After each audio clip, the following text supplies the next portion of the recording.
Va ora in onda la rassegna stampa.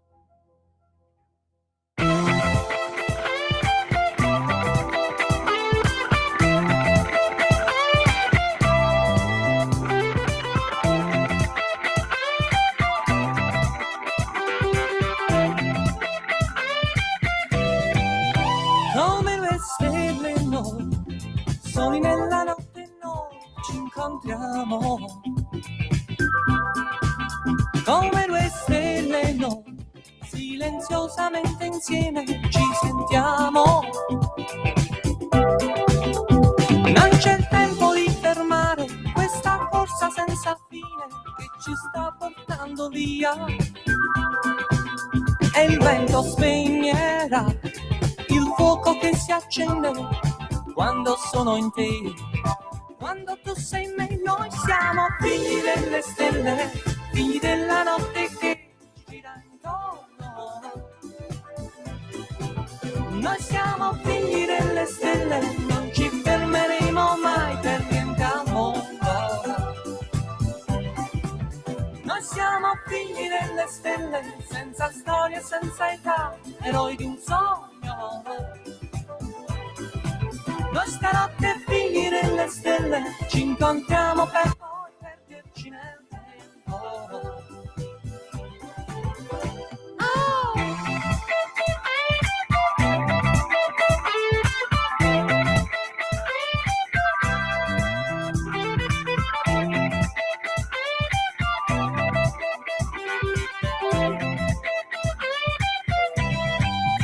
Come due stelle noi, riflessi sulle onde scivoliamo.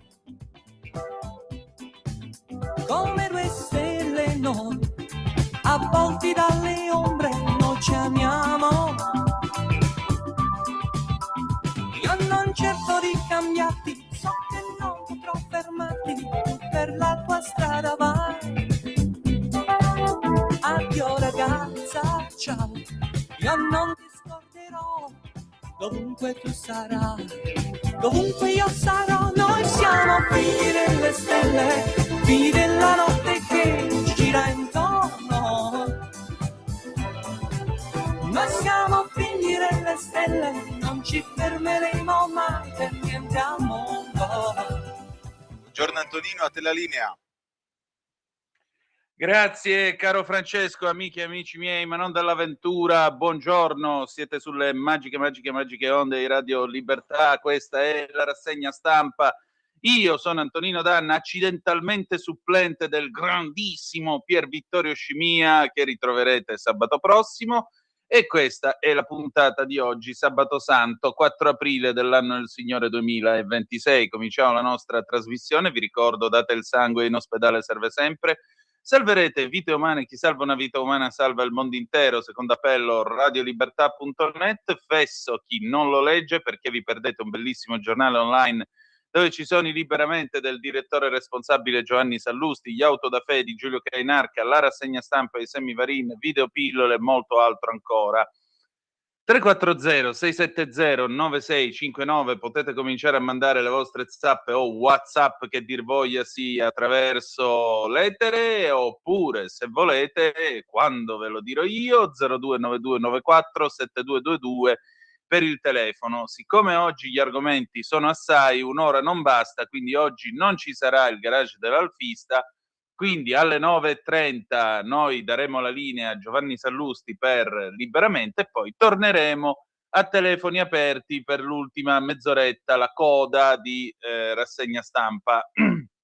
Di che si parla quest'oggi? Intanto avete ascoltato il disco start di Alan Sorrenti del 1977, Figli delle Stelle, perché siamo figli delle stelle. Franco Battiato nell'81 avrebbe malignamente aggiunto e pronipoti di Sua Maestà il denaro in polemica con Alan Sorrenti, ma questa è un'altra storia.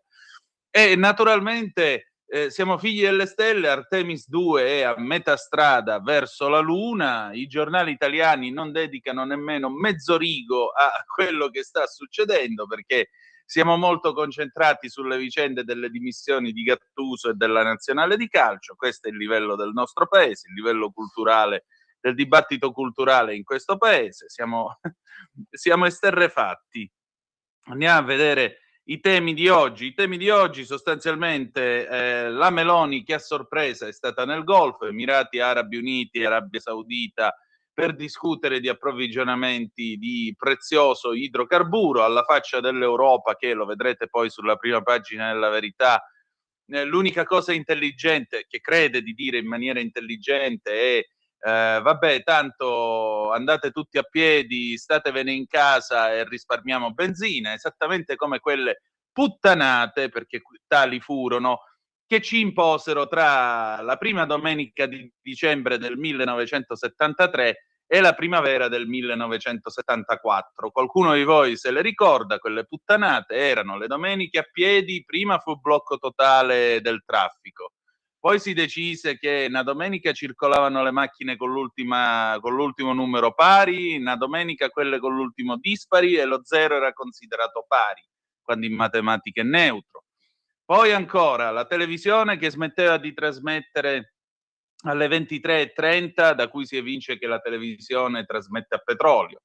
I ristoranti che dovevano chiudere alle 22:30 esattamente come i cinema, l'illuminazione sulle strade ridotta del 30%, così gli stupratori avrebbero avuto buon gioco a divertirsi meglio, quei figli di cani che sono gli stupratori.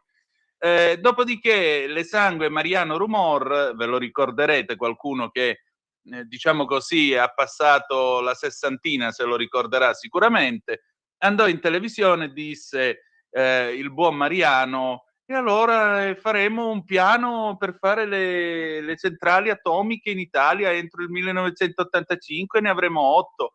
Poi abbiamo visto che cosa è successo e noi paghiamo gli errori del 1987. Quello fu un errore che fece Bettino Craxi, mi spiace dirlo, lo sapete, io sono craxiano ad personam, però ahimè quella volta Bettino ha sbagliato in maniera pesante. Vabbè, lasciamo stare. Comunque, allora, la Meloni nel Golfo per l'energia, poi abbiamo il ministro Giorgetti che dice ragazzi è inutile che stiamo a fare i rigidi sul patto di stabilità, vista la situazione va sospeso. L'Iran, i caccia che sono stati, i Pasdaran dicono che addirittura siano 2 ora i caccia abbattuti dalla contraerea, è in corso una disperata operazione di ricerca e salvataggio da parte degli americani, poi vedremo gli ultimi aggiornamenti della BBC. La vicenda insomma, di questa collega che sosterrebbe di aver avuto o di avere una relazione col ministro Piantedosi, una vicenda che francamente trovo ridicola, e poi molto altro ancora, perché abbiamo appunto l'Europa che ci vorrebbe proporre le stesse fregnacce che ci furono imposte dal governo italiano 50 e più anni fa, e c'è una prospettiva interessante, un'analisi interessante sul tempo, sul futuro dell'Iran, cioè un futuro cubanizzato per l'Iran, paese che ha questo regime estremista, ma sostanzialmente non conta più niente, non può fare più male a nessuno. Andiamo adesso a vedere le agenzie, segnatamente diamo un'occhiatina all'ADN Kronos, eccoci qua, guerra Iran, media, nuove esplosioni a nord di Teheran, la diretta, l'Iran rifiuta una tregua di 48 ore proposta dagli USA, abbatte 2 aerei d'attacco americani, abbattuto caccia USA, salvo uno dei 2 piloti, secondo aereo americano precipitato vicino a Hormuz, Trump non influirà sui negoziati, Iran, allarme USA, accorto obiettivi strategici, scorte missili Teheran, difficili da colpire. Ancora l'Ucraina, Zelensky denuncia escalation di Pasqua, ecco la risposta della Russia alla proposta di tregua. La prima Via Crucis del Papa, di Papa Leone al Colosseo, porta la croce per tutte e 14 le stazioni. La missione Meloni nel Golfo, viaggio lampo di 2 giorni. Trump, quando non siamo d'accordo lo diciamo, la Premier al TG1, la missione è un gesto di solidarietà verso nazioni amiche, ma chiaramente con obiettivo anche quello di garantire all'Italia gli approvvigionamenti energetici necessari sul governo, rimpasti o voto, no tempo da perdere, avanti per il bene della nazione. Trump, in arrivo nuove purghe nell'amministrazione, dopo Pam Bondi, ecco i nomi in bilico. Gianmarco Mazzi, il nuovo ministro del turismo, sono onorato di questo incarico, prende il posto rimasto vuoto dopo le dimissioni di Daniele Santanchè. La Meloni, la sua esperienza, valore aggiunto per continuare a valorizzare l'Italia nel mondo. Se cercate lavoro, sappiate che Trenord fa nuove assunzioni, si cercano capitreno, candidature fino al 20 di aprile. Diamo un'occhiata alla BBC, eccola qua. La BBC sta facendo la diretta, ovviamente. Gli Stati Uniti e l'Iran corrono alla ricerca del copilota americano che è caduto con il cacciabombardiere, l'F-15. Il copilota mancante era era a bordo di uno dei due aerei da combattimento che l'Iran dichiara di aver abbattuto nella regione. Vedete poi qui nell'angolino a sinistra questa bellissima foto, l'erede della Blue Marble del 1972. Questo è l'equipaggio di Artemis 2 che scatta una spettacolare immagine della Terra. La fotografia è stata scattata a bordo della capsula Orion dal comandante Reid Wiseman nel momento in cui l'equipaggio si sta muovendo verso la Luna. Andiamo a vedere gli aggiornamenti appunto su quello che sta succedendo a proposito del copilota americano abbattuto. Facciamo un breve recap grazie alla BBC. L'Iran dichiara di aver abbattuto 2 aerei da combattimento americani, un F-15 che volava a sud-ovest del paese e un secondo aereo che era coinvolto in una missione di salvataggio dell'equipaggio dell'F-15. I due componenti dell'equipaggio dell'F-15, uno è stato salvato, l'altro aviere è ancora disperso. Questo è quello che dice la CBS, che è partner americano della BBC. Il pilota del secondo aereo che è stato abbattuto, un A-10, si è eiettato in piena sicurezza sul Golfo ed è stato salvato, dice ancora la CBS. L'Iran offre una ricompensa a chiunque sia in grado di catturare, vivo o morto, l'aviere mancante e in particolare pare che le squadre di salvataggio americane sarebbero state accolte con dei colpi di arma da fuoco durante gli sforzi di ricerca e salvataggio.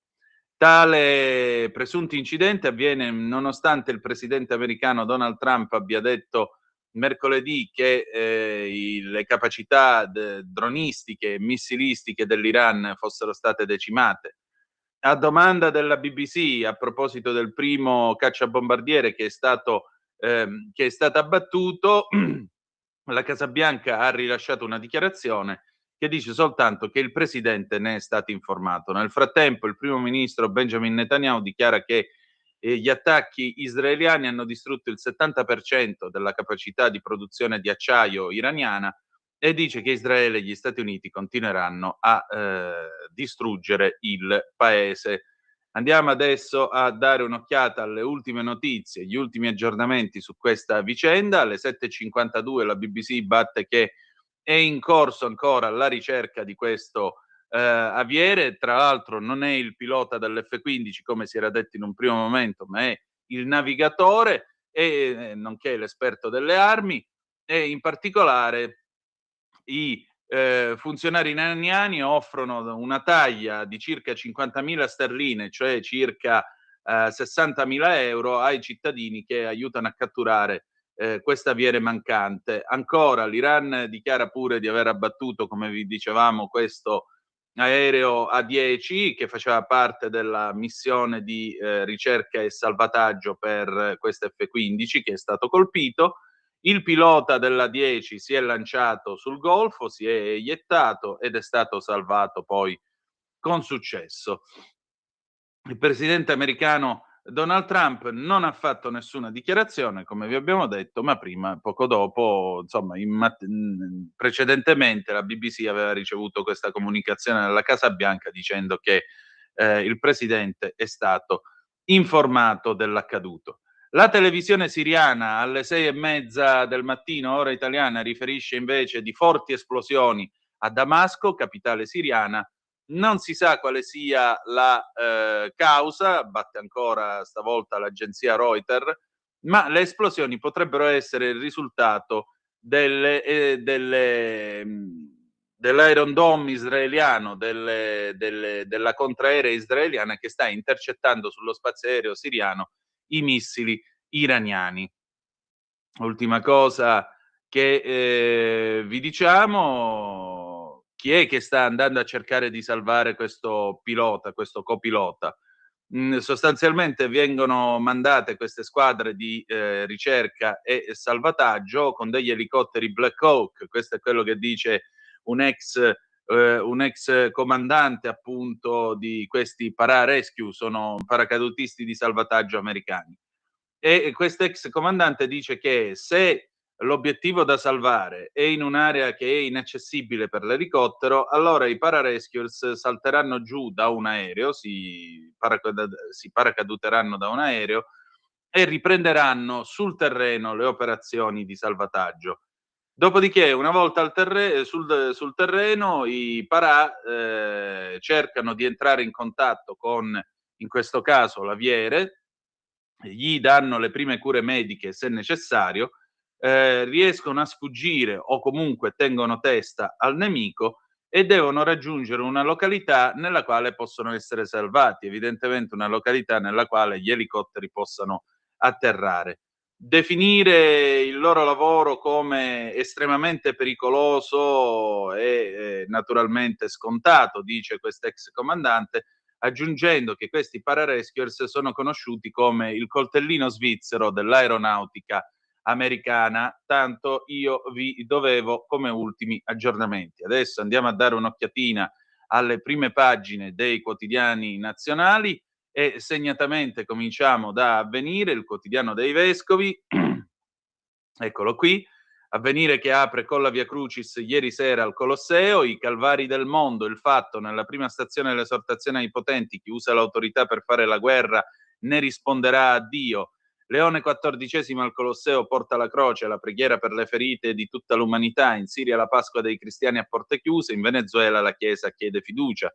Medio Oriente ha battuto un caccia USA, missione per salvare i piloti. Espatri pagati e non realizzati, profughi di Gaza vittime pure delle truffe sulla Speranza. Ancora in mare, dopo 19 morti migranti dalle ONG, nuovi appelli, Lampedusa vive la sua passione. I conti, deficit PIL al 3,1%, Banca Italia taglia la crescita, Giorgetti, stop al patto di stabilità, no di Bruxelles, l'Italia in bolletta, SOS all'UE, prorogato lo sconto ai carburanti, missione a sorpresa di Meloni nel Golfo per l'energia. Andiamo avanti. Anzi no, ultima notizia, ancora maltempo al sud, in Molise c'è un disperso. Il Corriere della Sera, shock energia, mitico Corrierone, shock energia, Meloni vola nel Golfo, prorogato il taglio delle accise fino al 1 maggio. Giorgetti, così inevitabile una deroga al 3%, no della UE, allarme crescita di Banca Italia. La Premier, no ai rimpasti, la guerra, se non siamo d'accordo con Trump lo diciamo. Il Papa, la Via Crucis, chi ha potere risponderà a Dio dei conflitti, di spalla, Iran, nave francese Hormuz, colpiti 2 aerei USA, salvato un pilota, il secondo è disperso. Esecutivo, la nomina del ministro, Mazzi dopo Santanchè, manager TV al turismo. Caso hacker, il museo, nessun danno, Uffizi, 300.000 euro chiesti come riscatto. Il dramma, l'ipotesi omicidio colposo, Sofia morta a 15 anni dopo la cena con gli amici, shock anafilattico a quanto pare, poi vedremo che cosa è successo per questa giovane atleta. Era una giovane giocatrice di basket, cena con la squadra di basket in un ristorante di Ostia, poi il malore. Sofia muore a 15 anni, la causa era allergica al latte, la denuncia del padre l'avevamo segnalato, l'ipotesi del cibo contaminato. Fotonotizia a centropagina, lo vedete qua, il paesano mio, Rino Gattuso, con la faccia disperata. La disfatta, il terremoto, risoluzione consensuale del contratto, anche Gattuso lascia la nazionale, dolore nel cuore. Avanti con il Fatto Quotidiano su questa vicenda.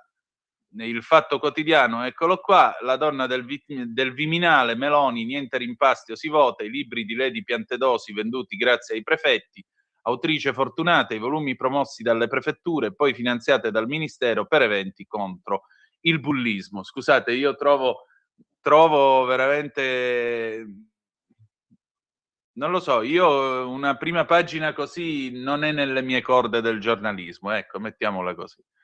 Arriva la mazzata, voli, costi impazziti, rotte ridotte, Unione Europea, smart working e meno viaggi per tagliare i consumi. Tiremmo innanzi il giornale, missione energia, inflazione, nodo forniture, Meloni taglia le accise e vola nel Golfo, l'intervista al TG1, NATO, dico a Trump che sbaglia, no a rimpasti e voto anticipato. Giorgetti sulla guerra, l'UE deve sospendere le regole del bilancio, Giorgetti si conferma la persona seria che è.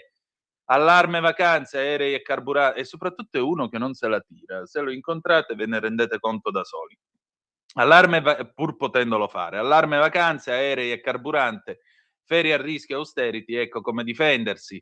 Colpito in Iran l'F-15, abbattuto caccia USA, Pasdaran esultano, abbiamo il pilota. Macron sfida Donald, Teheran apre Hormuz per le navi francesi. Anti-americanismo diffuso, l'Europa volta le spalle a chi cerca di difenderla. Vietano la Pasqua anche in Italia, ieri la prima Via Crucis di Papa Leone XIV, celebrazioni negate per non offendere le altre fedi. A Chiusi, in provincia di Siena, è scoppiata la polemica dopo la decisione della preside di una scuola di vietare la benedizione. Nel primo venerdì santo vissuto sul soglio pontificio, le parole di Leone XIV sono stati per Terra Santa e Ucraina teatri di guerra la cui fine sembra lontana. Shock a Roma, lezioni pro gender in classe. Ti piace Spider-Man? È ok. A me piace Catwoman, non so a voi. Solo 2.500 franchi il giallo della cassa di Crans Montana. A proposito, ieri Bruno Vespa ha realizzato, va detto, un delicato e rispettoso omaggio alle vittime di Crans prima della Via Crucis. Il Tempo, Giorgia, Conte e i conti, appunti per Meloni e per tutti noi, Pasqua di riflessione poi battaglia contro la palude, un grumo di poteri coagulato per logorare il governo, Giuseppe in poll per sfidare la Premier, come se non bastasse arriva il commissario UE all'energia che prefigura un lockdown. Di spalla il nuovo corso di Leone, Via Crucis col Papa dopo 4 anni, chi esercita il potere ne risponde a Dio. Islam, lo scontro in Francia, il raduno annuale dei musulmani, il governo vieta, i giudici danno l'ok. Bruciate chiese e sinagoghe, Pasqua sotto la minaccia ISIS. Ancora, Medio Oriente in fiamme, il regime degli ayatollah ridotto come quello castrista dopo l'invasione nella Baia dei Porci del 61. Iran lo scenario cubanizzazione, così Trump può raggiungere gli obiettivi, specialmente se gli bombardano tutto l'apparato elettrico, che già fa schifo di suo, poi ne parliamo più avanti. Il tempo di Feltri, Artemis, la scienza va avanti, noi qui a regredire, le parole sante di Vittorio Feltri. Gasparri, l'Italia non si è mai tirata indietro e poi, lo sapete, questo è il momento più divertente della rassegna stampa, il tempo di Osho, Sal da Vinci diventa virale, fa il giro dal mondo. Vedete questo giocatore della Croazia che abbraccia il povero Cristante. Dai, su, non fa così, vedrai che l'Eurovision non voleva nessuno. Date una medaglia a quest'uomo, sarà per sempre sì. La Repubblica, che canzone orribile, aggiungerei. La Repubblica, allarme di Banca Italia, rischio crescita zero, caro petrolio, tagliate le stime del PIL e previsto rialzo dell'inflazione, l'Istat, deficit al 3,1%, la Commissione UE, nessuna deroga al patto. Meloni a sorpresa nel Golfo, servono scorte di energia, mazzi al turismo da Sanremo al dopo Sant'Anché. Di spalla Iran, abbattuti 2 jet USA, salvo uno dei piloti e mistero sull'altro. Gattuso lascia la nazionale, il caso del super premio. Con il dolore nel cuore, non avendo raggiunto l'obiettivo che ci eravamo prefissati, ritengo conclusa la mia esperienza. Si congeda così Rino Gattuso. Mancini, Conte, Allegri candidati per sostituirlo. Scoppia il caso del premio per la qualificazione ai mondiali. Prima della partita contro la Bosnia, gli azzurri volevano chiedere 300.000 euro alla Federcalcio in caso di vittoria. Cioè alla Bosnia, ragazzi, no al Brasile di Pelé. Alla Bosnia, una squadra che se giocava la Vibonese magari pigliava e vinceva pure. Allergica al latte, atleta quindicenne muore al ristorante, poi si torna a parlare di ciclismo con la bella stagione, Pogacar, il cannibale, anche il più forte, si sente insicuro. Beh, il primo cannibale con la C maiuscola ha un altro nome, risponde al nome di Eddie Merckx. Permettete. La Stampa, deficit e PIL, allarme Italia, l'Iran abbatte caccia americano, salvo un pilota, mistero sul secondo, precipita un altro jet USA, Teheran, siamo stati noi. L'Istat sforato il 3%, Banca Italia crescita dimezzata, petrolio, Meloni a Jeddah, sulla NATO critica Trump. Vedete qui in alto, nella fascia in alto della prima pagina della Stampa, una notizia che francamente lascia un po' così. La mafia riina latitante a Malta nella villa oggi del ministro, ne scrive il collega Giuseppe Legato a pagina 21. L'inchiesta sulle culle vuote, lavoro, il 20% delle madri lascia dopo il primo figlio. E poi, eccolo qua, il professor Barbero, sto con Gian Burrasca, lo storico Barbero racconta a tutto libri la sua biblioteca da ragazzo, Pinocchio conformista. Le polemiche a Venezia, alla Biennale dell'Arte, commedia delle assenze. Andiamo avanti con la verità. Eccoci qua, vedete, qua stiamo tornando indietro al 1973. Gli ayatollah di Bruxelles vogliono imporci il razionamento della benzina. Peggio della guerra c'è solo lui, il governo prolunga il taglio delle accise fino a maggio, Giorgetti realista, se si va avanti così è inevitabile sforare il 3% di deficit PIL. L'Europa, patto di stabilità, si può sospendere solo in caso di grave recessione economica, dobbiamo aspettare di essere morti? Blitz della Meloni nel Golfo, viaggi in Arabia, Emirati e Qatar per la sicurezza energetica. Fotonotizia a centropagina, Maranza prende una cinghiata e una donna sul bus. Alessandria nel video girato da un passeggero e pubblicato da Radio Gold, 2 minori nordafricani colpiscono una donna. Ecco, a questo punto uno si domanda, quale giustizia per due minori nordafricani che prendono a cinghiate una donna? Quale giustizia c'è? La predica del prete sociale, quale giustizia c'è? Li mandiamo a scrivere lettere di scuse? Cosa si può fare per questi qui? Che giustizia ci può essere? È evidente che questi devono andare in galera e basta. Perché pigliare a cinghiate una donna, mi piace che però non c'è stato nessuno, guardate, c'è quello che filma, i due che pigliano a cinghiate e nemmeno un uomo in mezzo al carico che gli dà un calcio nel culo e li fa sbattere a terra, vedete? Nessuno. Macron va con Russia e Cina e passa Hormuz. La Francia all'ONU vota con Mosca e Pechino, mette il veto sull'ok ad azioni militari nello stretto. Risultato, le sue navi possono viaggiare. La Francia, come sempre, si arrende prima ancora di iniziare la guerra. Abbattuto un F-15 americano, l'Iran chiede all'Italia di fermare gli USA e Israele. Retroscena, dietro la purga nell'esercito, c'è lo scontro tra Exet e J.D. Vance. Il Papa chiama Herzog e Zelensky, Leone striglia tutti alla Via Crucis, chi ha autorità risponde addio e fuori tre Gattuso se ne va, resta la confusione. Libero a tutto gas, Giorgia prima leader europea nel Golfo, missione energia, blitz di Meloni a sorpresa in Arabia Saudita, Qatar ed Emirati, il governo proroga il taglio delle accise, Giorgetti a lui rivedere il patto di stabilità. E poi risponda lui, niente po' di meno che Romano Prodi, il professore, un errore parlarne adesso, Prodi affossa Giuseppi sulle primarie. E poi Hotel Plaza, Lady Conte chiude la holding. Di spalla abbiamo l'autonomia impossibile, Macron si crede Napoleone in Medio Oriente, verso la Pasqua Antonio Socci, l'ultima prova che Gesù era il Messia, e poi ansia per un pilota disperso, l'Iran abbatte caccia USA. Chiudiamo con Italia Oggi. Italia Oggi che apre con un sondaggio, eccolo qui, Meloni consenso al 29,3%, sondaggio Eumetra dopo il referendum, la maggioranza degli italiani, 56,4%, non vuole le elezioni anticipate, anche il campo largo concorda, specie il PD. Diritto e rovescio, implacabile come sempre Pierluigi Magnaschi, un esempio del livello di degradazione ideologica dell'ONU è la risoluzione approvata a fine marzo con la quale si riconosce che la tratta transatlantica degli schiavi è il più grave crimine contro l'umanità e si chiedono risarcimenti agli USA, ovviamente, per i danni causati, oltre alle scuse formali e restituzione dei manufatti rubati, con l'impegno a non commettere più simili azioni, senza paura del ridicolo. È vero che il commercio degli schiavi ha portato oltre Atlantico tra XIV e XVIII secolo del XIX secolo 12 milioni di persone, ma gli schiavi non venivano catturati dai commercianti, bensì acquistati da altri africani, ma a loro i risarcimenti non sono richiesti.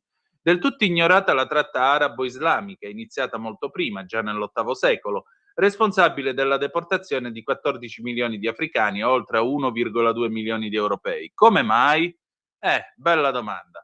Le 8, 30 minuti e 25 secondi, pausa, meteo e poi ci sentiamo un altro gran pezzo, Sergio Caputo, Sabato Italiano del 1983 e torniamo.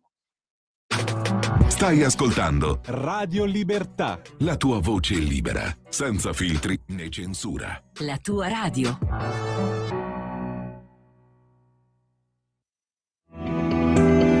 Il meteo.it presenta le previsioni del giorno. Vigilia di Pasqua con anticiclone sempre più invadente sul nostro paese a garanzia di un tempo stabile e di un clima molto gradevole. Nelle prossime ore tutto sole da nord a sud, anche con cieli spesso sereni, al massimo poco nuvolosi. Qualche addensamento solo sulle estreme regioni meridionali. Nel pomeriggio poche variazioni, isolati e deboli fenomeni esclusivamente tra Sicilia e Calabria, ampio soleggiamento altrove, massima insensibile risalita oltre i 20-22 gradi. Per ora è tutto da ilmeteo.it, dove il fa la differenza anche nella nostra app. Una buona giornata. Da Lorenzo Tedici. Avete ascoltato le previsioni del giorno. Lo amiamo perché ci offre sempre le cose più buone e naturali. Linea Alberto Acerbis. Un saluto care amiche e cari amici di Radio Libertà. Una grande notizia, chiaramente, per chi conosce l'olio extravergine di oliva Acerbis, per chi lo usa da tanto tempo, è sicuramente una notizia importante. Per gli altri che magari lo vogliono provare, questo è il momento per approfittarne. Sì, perché tutto il mese di gennaio e tutto il mese di febbraio, olio nuovo, prezzo vecchio. Quindi potrete ordinare chiamando 030 68 40 408 6 bottiglie da 1 litro di olio estratto a freddo Acerbis a sole 84 euro e il trasporto è gratuito. Parliamo di un olio estratto a freddo da olive italiane selezionate all'origine. Tutte le mattine imbottigliamo il prodotto fresco su vostra ordinazione, quindi vi arriva a casa un qualcosa di unico. Se volete riscoprire i sapori di un tempo, se siete alla ricerca di un olio vero, importante, di un olio italiano che dia ai piatti un tocco in più, 030 68 40 408, oppure potete ordinare tramite la pagina web olioacerbis.com, perché come diceva il mio nonno Alberto, l'olio bu elve sempre a galla. Alberto, l'olio buono viene sempre a galla. Abbiamo avuto una produzione piuttosto scarsa quest'anno, lo sapete, ma una qualità straordinaria. Chiamate in tanti. Grazie, buon proseguimento. Porta con te ovunque Radio Libertà. Scarica la app per smartphone o tablet dal tuo store. .net. Cosa aspetti?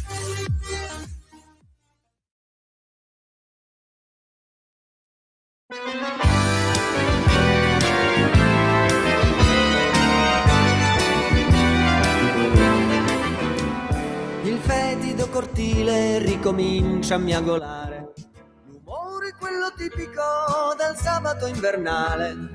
La radio mi pugnala con il festival dei fiori, un angelo al citofono mi dice vieni fuori. Giù in strada per fortuna sono ancora tutti vivi, l'oroscopo pronostica sviluppi decisivi. Guidiamo allegramente, quasi l'ora delle streghe. C'è un'aria formidabile, le stelle sono accese, sembra un sabato qualunque, un sabato italiano, il peggio sembra essere passato. La notte è un dirigibile che ci porta via, lontano, così ci avventuriamo nella Roma felliniana. Equilibristi in bilico sul fine settimana e sulle immagini di sempre, nei discorsi e nei pensieri, dilaga anacronistica la musica di ieri, malinconia latente nei momenti più felici, abissi imperscrutabili le donne degli amici. C'è questa storia imprevedibile d'amore e dinamite, mi rende tollerabile perfino la gastrite in questo sabato qualunque, un sabato italiano, il peggio sembra essere passato.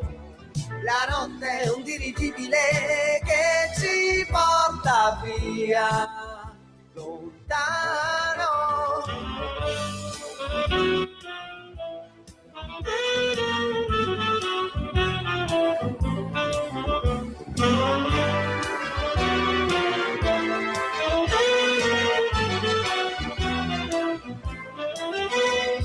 E adesso navighiamo dentro un sogno planetario, il whisky mi ritorna su, divento letterario. Ma perché non vai dal medico e che ci vado a fare? Non voglio mica smettere di bere e di fumare in questo sabato qualunque, un sabato italiano. Il peggio sembra essere passato, la notte è un dirigibile che ci porta via lontano. E in questo sabato qualunque, un sabato italiano, il peggio sembra essere passato. Tonino, quando vuoi.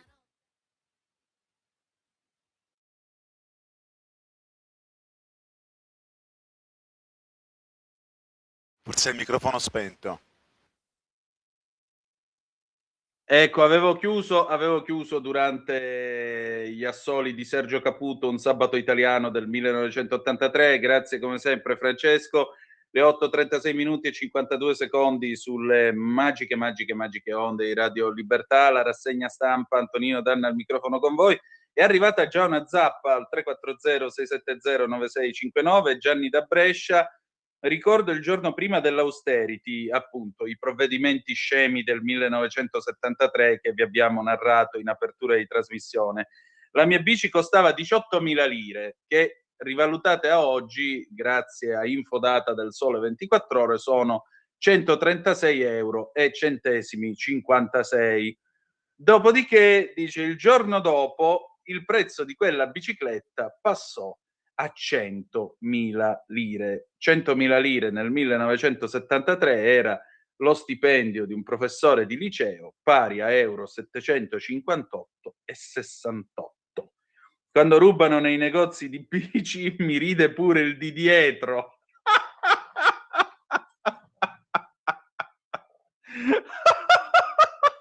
Lo trovo splendido, Gianni. Lo trovo splendido. Gli ride pure il di dietro, geniale. Sei un genio, cavolo. Date una medaglia a quest'uomo, pure a lui, sì, come Osho.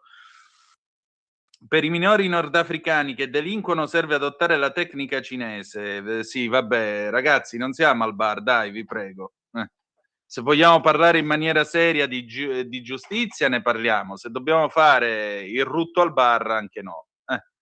Tiremmo innanzi, andiamo avanti. Allora, andiamo a vedere che cosa ha fatto allora Giorgia Meloni nel Golfo, visto e considerato che abbiamo necessità di sapere quanto pagheremo la benzina nei prossimi giorni. Ecco, vi faccio ascoltare una cosa, vediamo che cos'è. Ecco, questo è il mio amuleto speciale, perché tra una ventina di giorni ovviamente devo ordinare la sella molleggiata, così viaggio più comodo. Questo è l'olio della miscela della Vespa, 27 km con 1 litro. Quindi mi raccomando, sapete cosa fare. Oppure potreste rispolverare il Motom. Il Motom 50 fa 75 km con 1 litro di benzina. Non sto scherzando. Informatevi, è così. Chi ce l'ha lo sa. Oppure anche il Ciao, che fa circa 60 km con 1 litro di miscela. Quindi i mezzi per risparmiare la benzina e andare in giro ci sono. Allora, andiamo su Il Giornale. Meloni, blitz nel Golfo, timori per economia e sicurezza energetica, prorogato a maggio il taglio delle accise. La Premier in Arabia Saudita, Emirati, Qatar, l'Italia pronta a intervenire a Hormuz con l'ONU, disponibile ad aiuti militari a paesi dell'area. Un blitz di 2 giorni nel Golfo Persico, ancora in dubbio fino a ieri mattina, tenuto riservato fino a quando nel primo pomeriggio Giorgia Meloni non è atterrata a Jeddah, Arabia Saudita, prima delle 3 tappe nella sua missione che oggi proseguirà negli Emirati Arabi Uniti e nel Qatar. Ricordo en passant che, se non sbaglio, proprio agli EAU noi abbiamo dato una batteria di SAMP-T, la batteria antimissile. Una cautela spiegano da Palazzo Chigi, dovuta non tanto al fatto che il viaggio sia stato confermato solo poche ore prima della partenza, ma a ragioni di sicurezza. Basti pensare che nella giornata di ieri solo lo spazio aereo degli Emirati Arabi Uniti ha visto arrivare 47 droni, 18 missili balistici e che i servizi di intelligence hanno sconsigliato di fare una quarta tappa in Kuwait, come avrebbe voluto la Premier, perché i suoi cieli sono eccessivamente rischiosi. Cosa succede? Non è un caso che il blitz di ieri arrivi dopo la visita in Algeria di una decina di giorni fa e prima di una missione in Azerbaigian in programma a maggio. Un tour che ha l'obiettivo di arginare in questo momento di difficoltà sul fronte dell'approvvigionamento, anche se, fanno sapere da Palazzo Chigi, l'Italia ha diversificato molto le sue fonti e la situazione è molto più sotto controllo rispetto a quella in cui ci siamo trovati qualche anno fa, dopo l'invasione russa dell'Ucraina. Detto questo, Meloni vuole fare il possibile per mettere al riparo l'Italia nel caso di prolungamento del conflitto e proprio nel Consiglio dei Ministri di ieri mattina il governo ha dato il via libera alla proroga fino al 1° maggio sullo sconto di 0,25 euro sul costo del carburante. Tutte mosse per provare ad arginare il rischio di una vera stagnazione, se non di una vera e propria recessione nel 2027, come ipotizzato ieri dalla Banca d'Italia, nel caso in cui il conflitto in Medio Oriente prosegua. Peraltro, sempre ieri l'Istat ha confermato che il rapporto deficit-PIL 2025 è al 3,1% e dunque l'Italia non uscirà dalla procedura di infrazione per deficit eccessivo.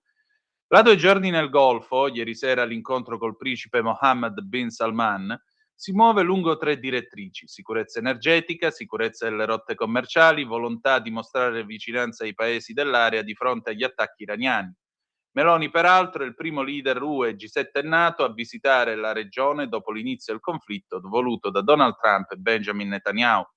La missione, spiega la Premier, è un gesto di solidarietà verso nazioni che sono amiche, ma chiaramente ha anche l'obiettivo di garantire all'Italia gli approvvigionamenti energetici che sono necessari, visto che dal Golfo proviene circa il 15% del petrolio necessario per l'Italia. Ai microfoni del TG1 Meloni parla anche di Trump e dello stato dei rapporti tra Roma e Washington dopo il no all'utilizzo della base militare di Sigonella. Il nostro lavoro, spiega, è difendere l'interesse nazionale. Quando non siamo d'accordo dobbiamo dirlo. Questa volta non siamo d'accordo. Sul tavolo dei colloqui di ieri e di oggi, ovviamente, ci sarà anche il tema della difesa dei paesi minacciati dall'Iran. Sono già in corso spedizioni e forniture di natura esclusivamente difensiva e riferiscono fonti italiane, il governo è pronto a valutare eventuali nuove richieste. Mentre per quanto riguarda lo stretto di Hormuz, l'Italia resta disponibile a una partecipazione per garantire la sicurezza della navigazione, purché in un quadro di cessate il fuoco e solo dopo una risoluzione delle Nazioni Unite in questo senso. Oggi l'ONU dovrebbe votare la risoluzione presentata dal Bahrain. Ma l'obiettivo principale è soprattutto quello di arrivare a una cessazione delle ostilità. Roma in queste settimane non ha mai interrotto le relazioni diplomatiche con Teheran e anzi le interlocuzioni sono continue nella speranza che si arrivi finalmente a negoziare una tregua. Tra l'altro, lo diciamo a chi ci ascolta, a chi è agricoltore, prorogato il decreto carburanti, crediti d'imposta sul gasolio, dice anche il giornale, stesi pure all'agricoltura. Il governo ha prolungato le misure del decreto carburanti di marzo, rinnovando fino al 1° maggio il taglio di 20 centesimi al litro delle accise sui carburanti, che con la conseguente riduzione dell'IVA portano a un risparmio finale di 24,4 centesimi, che doveva scadere il 7 aprile. Sono stati prorogati anche i crediti d'imposta sul gasolio per gli autotrasporti e i pescherecci, 20% per il mese di marzo, e sono stati estesi anche all'agricoltura. Nel nuovo decreto, come annunciato dal ministro dell'economia Giancarlo Giorgetti in conferenza stampa ieri, sono stati inseriti aiuti per le aziende esportatrici danneggiate dalla crisi causata dalla guerra in Iran. Le misure elencate prevedono oneri intorno ai 500 milioni di euro. Per 200 milioni c'è autocopertura che deriva dall'incremento del gettito IVA, per altri 300 milioni sono risorse che sono state recuperate dalle risorse TS che non erano state ancora utilizzate. Il nuovo decreto carburanti recepisce anche l'accordo raggiunto il 1° aprile tra governo e organizzazioni datoriali sul piano transizione 5.0. Questo prevede contributi per 1,5 miliardi alle imprese che hanno effettuato gli investimenti su digitalizzazione ed efficienza energetica sotto forma di un credito di imposta del 90%. Andiamo avanti con Giorgetti a pagina 4 sempre del Giornale. Bruxelles deve sospendere le nuove regole di bilancio se la guerra andrà avanti. Giorgetti: di questo passo è inevitabile sforare il 3%, ma dall'UE è possibile solo in caso di recessione grave. Pensate che roba. Cosa dice il ministro? Questo decreto tampona la situazione fino al 1° maggio, parla del decreto carburanti. Poi gli eventi internazionali sul campo geopolitico, che non dipendono da noi, ci suggeriranno eventuali altri tipi di interventi. Il prolungarsi del conflitto iraniano a tempo indeterminato porta incognite sui conti pubblici. La stessa Banca Italia ieri ha tagliato le stime di crescita per l'Italia allo 0,5% quest'anno e quelle per il 2027 scendono dallo 0,8% allo 0,5%. L'inflazione potrebbe impennarsi al 4,5% nello scenario peggiore, con la crescita azzerata se il prezzo del petrolio dovesse portarsi tra fine del 26 e inizio del 27 a $120 al barile e il gas vicino alla soglia dei €120 a megawattora. Per quanto riguarda il 3%, tetto del deficit previsto dalle regole europee, ha detto Giorgetti sulla possibilità di derogare i paletti del patto di stabilità. È chiaro che la riflessione a livello europeo, se la situazione non cambia, sarà inevitabile a mio giudizio. Ho espresso questa mia valutazione già all'inizio del conflitto, l'ho ribadita all'Eurogruppo a inizio settimana. Su questo tema Bruxelles sembra non sentirci. La clausola di esenzione generale del patto di stabilità, che consente agli Stati membri di discostarsi dal loro percorso di spesa netta, può essere attivata solo in caso di grave recessione economica o nell'area dell'euro o nella UE, ha detto ieri un portavoce della Commissione. Questi sono una manica di euro imbecilli, questa è la verità. Ma non c'era Di Maio come grande mediatore? L'Italia non riesce a mandarlo via, Maurizio? No, è una nomina europea, che c'entra l'Italia? Allora, comunque sì, è lui l'inviato, pensate, per i carburanti nel Golfo Persico. Si ride per non piangere. La verità, ecco, visto che tiriamo in ballo gli eurofenomeni, eccolo qui, guardate il suo volto barbuto e la sua espressione evidentemente con questa fronte spaziosa così intelligente e geniale. Chi è? Il commissario all'energia Dan Jorgensen, il quale, ecco, che cosa dice? Parla col Financial Times e spiega che i controlli sui consumi sono una possibilità all'orizzonte. Il modello è sempre quello dei lockdown. L'incubo razionamenti si avvicina. Qua cosa scrive la collega Laura Della Pasqua. Il governo Meloni prolunga il 1° maggio il taglio delle accise sui carburanti in scadenza il 7 aprile. Da Bruxelles la consegna e tirare la cinghia sui consumi energetici. Non siamo ancora alle domeniche a piedi dello shock energetico degli anni 70, che non servirono a niente, ribadiamo. Ma la tentazione di varare misure drastiche c'è e come. Basta leggere quello che ha detto il commissario europeo all'energia, Dan Jorgensen, sul principale quotidiano finanziario britannico, il Financial Times, per capire che aria tira. L'Unione Europea si sta preparando a uno shock energetico duraturo legato alla guerra in Medio Oriente e sta valutando tutte le possibilità, comprese misure di razionamento dei carburanti e nuovo rilascio di petrolio dalle riserve strategiche. Più chiaro di così? Secondo Jorgensen, questa sarà una crisi lunga e i prezzi dell'energia saranno più alti per moltissimo tempo. Il commissario ha spiegato che il blocco comunitario non si trova ancora in una crisi di sicurezza degli approvvigionamenti, ma sta preparando piani per affrontare effetti strutturali e duraturi del conflitto. Jorgensen ha aggiunto che la Commissione sta valutando anche gli scenari peggiori, pur non essendo ancora arrivata al punto di dover imporre il razionamento di prodotti critici come carburante per l'aviazione e gasolio. Meglio essere preparati che dovercene pentire, ha affermato, sottolineando che l'UE sta valutando tutte le possibilità, anche se non ha ancora modificato le regole vigenti. Più la situazione diventa grave, più dovremo guardare anche agli strumenti legislativi. Jorgensen ha infine detto di non escludere un nuovo ricorso alle riserve strategiche se la situazione dovesse peggiorare, pur precisando che ogni decisione dovrà essere presa nel momento esatto giusto e in modo proporzionato. Il mese scorso i paesi dell'UE hanno partecipato al più grande rilascio di riserve strategiche di petrolio della storia, nel tentativo di contenere l'impennata dei prezzi. Jorgensen non è nuovo nel tratteggiare scenari drammatici. Alcuni giorni fa aveva detto che nessuno deve illudersi sulla fine veloce delle conseguenze per il mercato dell'energia perché non succederà e anche se si raggiungesse la pace domani, le infrastrutture energetiche comunque sono state danneggiate e servirà tempo per tornare alla normalità. Siccome sostiene lo shock non sarà breve, gli Stati membri dell'UE devono prepararsi a razionamenti. Veramente la valutazione è stata fatta dal Wall Street Journal, forse Jorgensen non lo legge. Se oggi venisse la pace e si riaprisse Hormuz, ci vorrebbero 2 mesi per tornare al ritmo ordinario delle consegne di petrolio, visto che da lì passa il 20% di petrolio, nonché buona parte del fertilizzante utilizzato in tutto il mondo, e in più ci vorrebbero circa 6 mesi per quanto riguarda i paesi del Golfo per recuperare la produzione di derivati del petrolio e la sua estrazione. Di questo stiamo parlando. La cosa più drammatica però qual è? Questa Europa è quell'Europa che allo scoppio di questa guerra ha detto non è la nostra guerra. Bene, non è la vostra guerra, però vedete, il 20% del petrolio che consumiamo viene da lì e in questo momento quel 20% non c'è. Allora la soluzione qual è? Cerchiamo un fornitore alternativo? No. Anziché cercare un fornitore alternativo, anziché, non dico partecipare a un'eventuale missione militare per riaprire Hormuz, Dio non voglia, perché se no poi arrivano quelli con l'articolo 11 della Costituzione e la bava alla bocca, non lo diremo. Dopo tutto questo che fai? L'unica cosa che sai dire qual è? Che il calesse?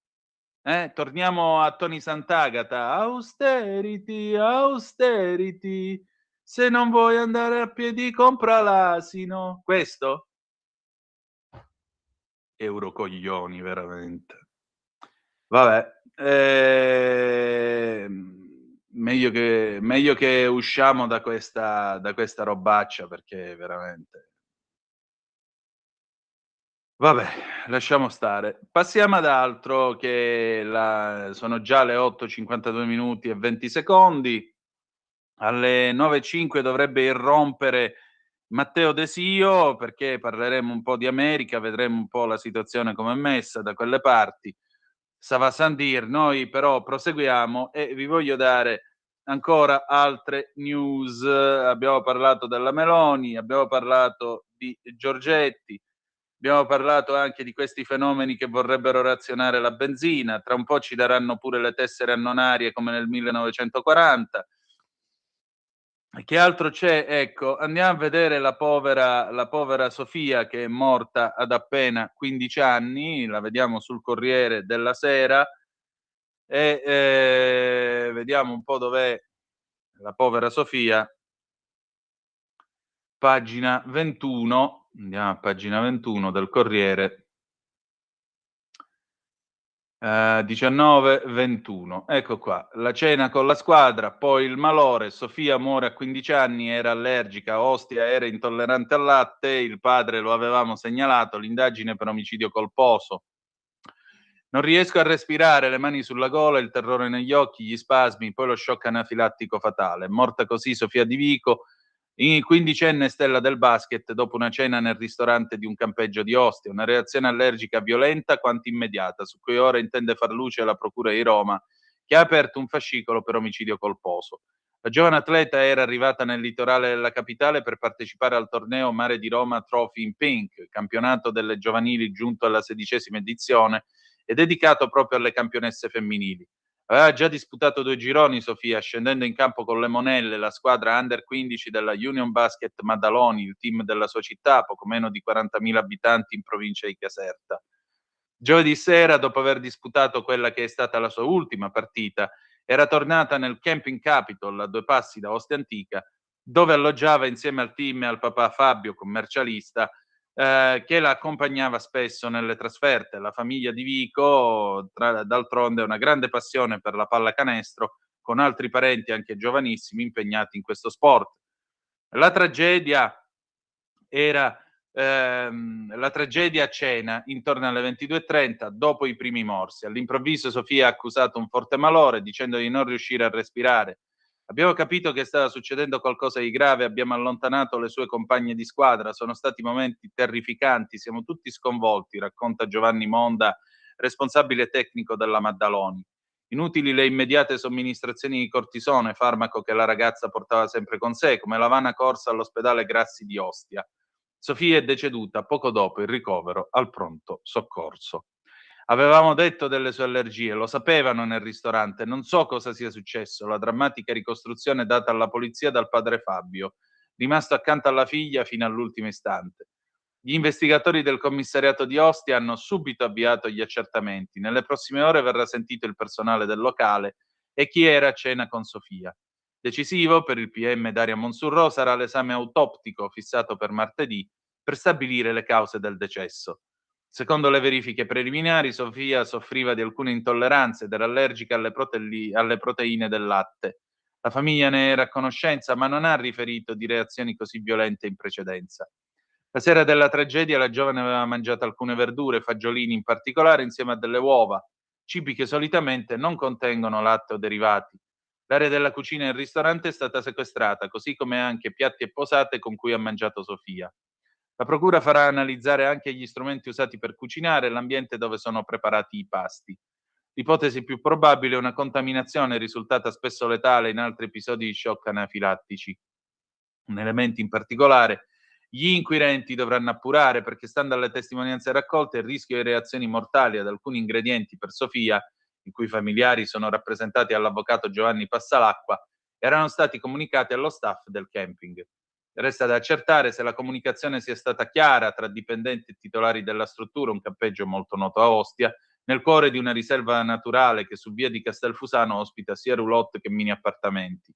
Di fronte a una morte così scioccante, il mondo del basket si è fermato, sospendendo subito il trofeo di Ostia a cui stava partecipando Sofia. Una ragazza speciale, aveva un'ostinazione pazzesca, il basket era la sua vita, dice di lei Monda, appena tornato ieri a Maddaloni, paese in lutto.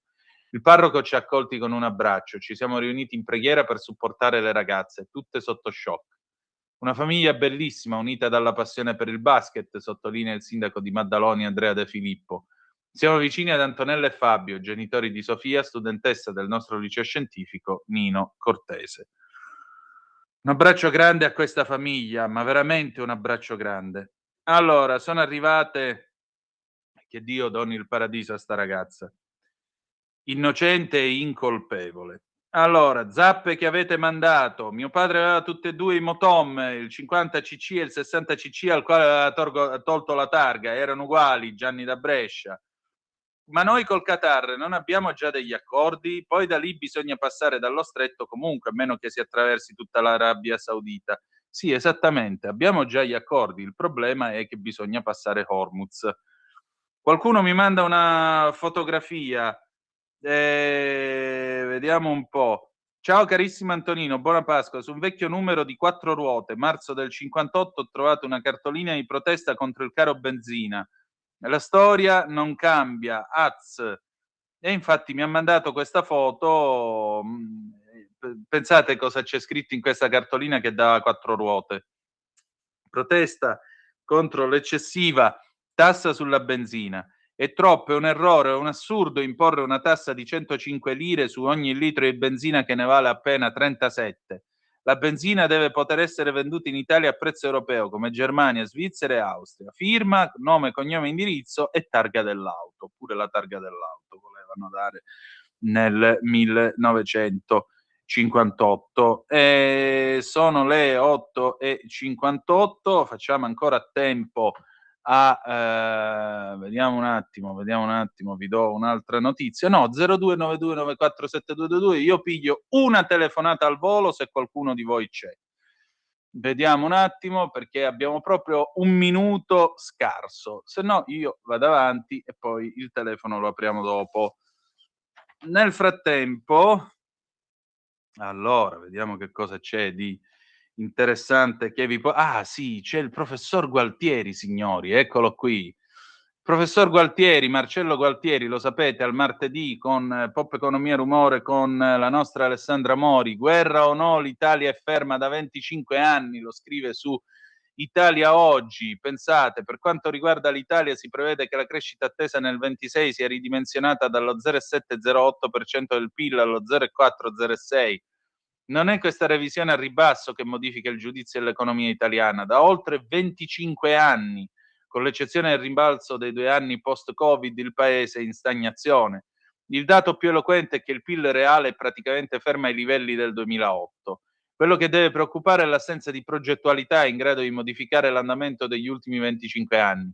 Che senso ha compiacersi per l'aumento in senso statistico dell'occupazione dal 2000 al 2024 del 16%, se la produttività per occupato è diminuita del 5,8% e i salari del 7,2%, dati Istat? Ci si accapiglia sui decimali, ma nemmeno si parla, ad esempio, di interventi strutturali nell'istruzione, nemmeno di quelli a spesa invariata come l'aggiornamento di programmi fermi al Medioevo. Per esperienza diretta ho potuto testimoniare che anche tra studenti selezionati che hanno scelto percorsi universitari, quasi tutti non possiedono conoscenze economiche o informatiche elementari. Leggermente meglio, ma sempre largamente insufficiente, il livello di conoscenza dell'inglese. Quanto sarà basso il livello medio al di sotto di questa elite? Assai, caro professore. Non solo, non ci sono investimenti in tecnologia, le spese in conto capitale sono pari a quelle per interessi al servizio del debito pubblico, mancano idee e strumenti per mobilitare l'enorme risparmio privato, oggi dormiente sui conti correnti, verso l'economia reale, non ci sono progetti per raggiungere un'autosufficienza energetica. In questo contesto dire che il governo ha sbagliato tutto, è incolpevole perché tutto dipende dalla guerra è solo fuorviante. Discutere di qualche decimale di crescita in più o in meno vuol dire solo replicare gli errori del passato. Le 9, 1 minuto 33 secondi, pausa, ci sentiamo dall'album Mondi Lontanissimi del 1985, Franco Battiato, Chanson Egocentrique, a tra poco. Un nuovo modo per sostenere la tua radio. Visita radiolibertà.net. Ti basta un click e potrai versare il tuo contributo volontario direttamente online. Potrai donare con ogni tipo di carta di credito, anche prepagata. Ti aspettiamo online su radiolibertà.net. Sostieni la tua radio con il tuo contributo volontario. Radio Libertà. La tua radio. Diamo voce alla nostra gente.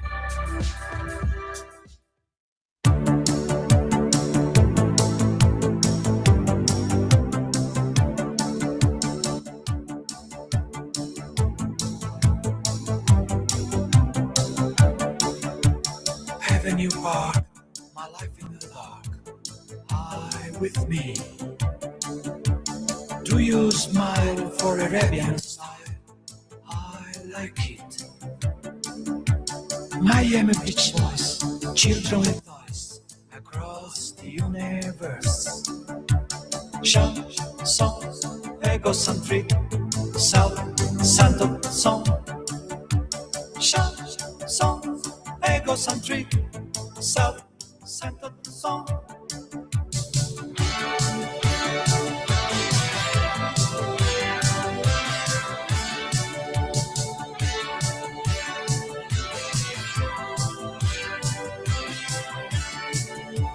Who am I?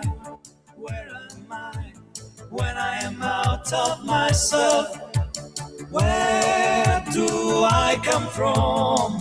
Tell me where I go.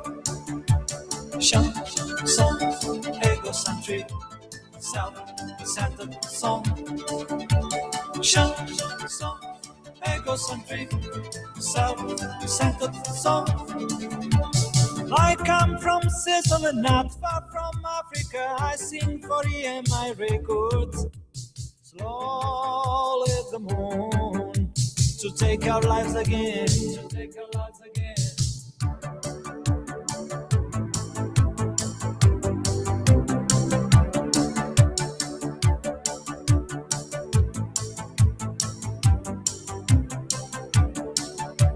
Central Park, I love in the dark. Ich bin klein. People sang around the campfire ground. I remember prehistoric sound. Was the time of the dinosaur age. Oh, nine. Chanson, egocentric, self-centered song. Chanson, egocentric, self-centered song.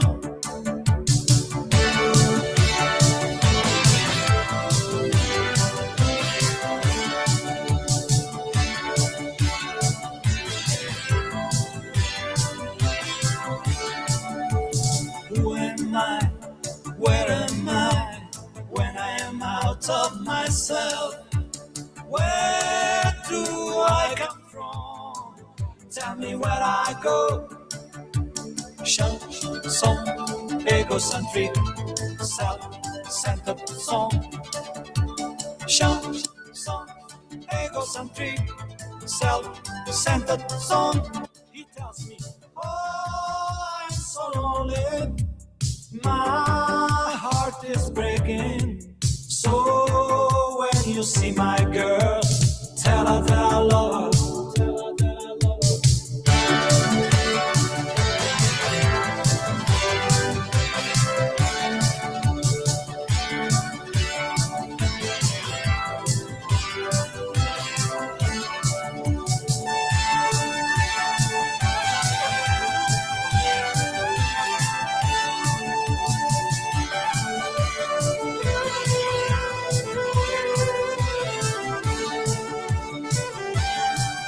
Antonino, a te la linea.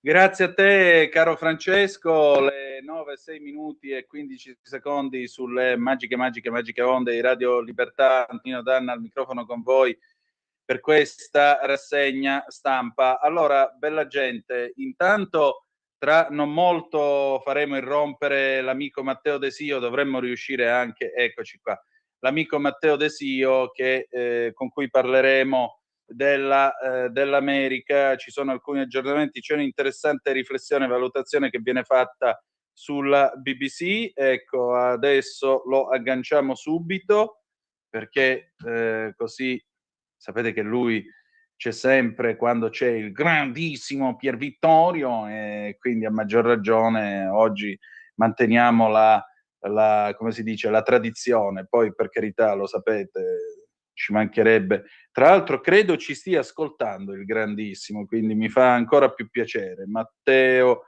Desio, eccolo qua, tac, vediamo un attimo se arriva.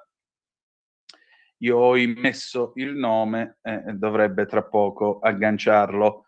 Vediamo un attimo se i potenti mezzi tecnologici del primo mondo ci permettono di avere Matteo con noi. Matteo, chiamata in corso. Io tolgo la condivisione, Francesco, ecco fatto. Vediamo un po', dovremmo farcela. Matteuccio.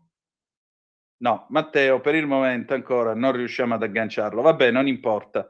Allora, io vi do un'altra notizia nel frattempo, ed è una notizia che francamente io quando l'ho letta sono rimasto un po' così, vi dico la verità, perché chiaramente devo preparare la trasmissione. Mentre preparo la trasmissione, sei connesso? Chiediamo un attimo a Matteo. Dicevo, quando devo preparare la trasmissione, la lettura dei giornali, ça va sans dire, mi lascia certe volte veramente esterrefatto. Qual è questa notizia? La notizia è che Torrina, eccola qua, pagina 21 della Stampa, incredibile ragazzi. Torrina, il mistero della latitanza a Malta, si nascondeva nella villa dell'attuale ministro. Al programma di Giletti la testimonianza di un pentito ex braccio destro dei boss, i vicini, lo vedevamo spesso.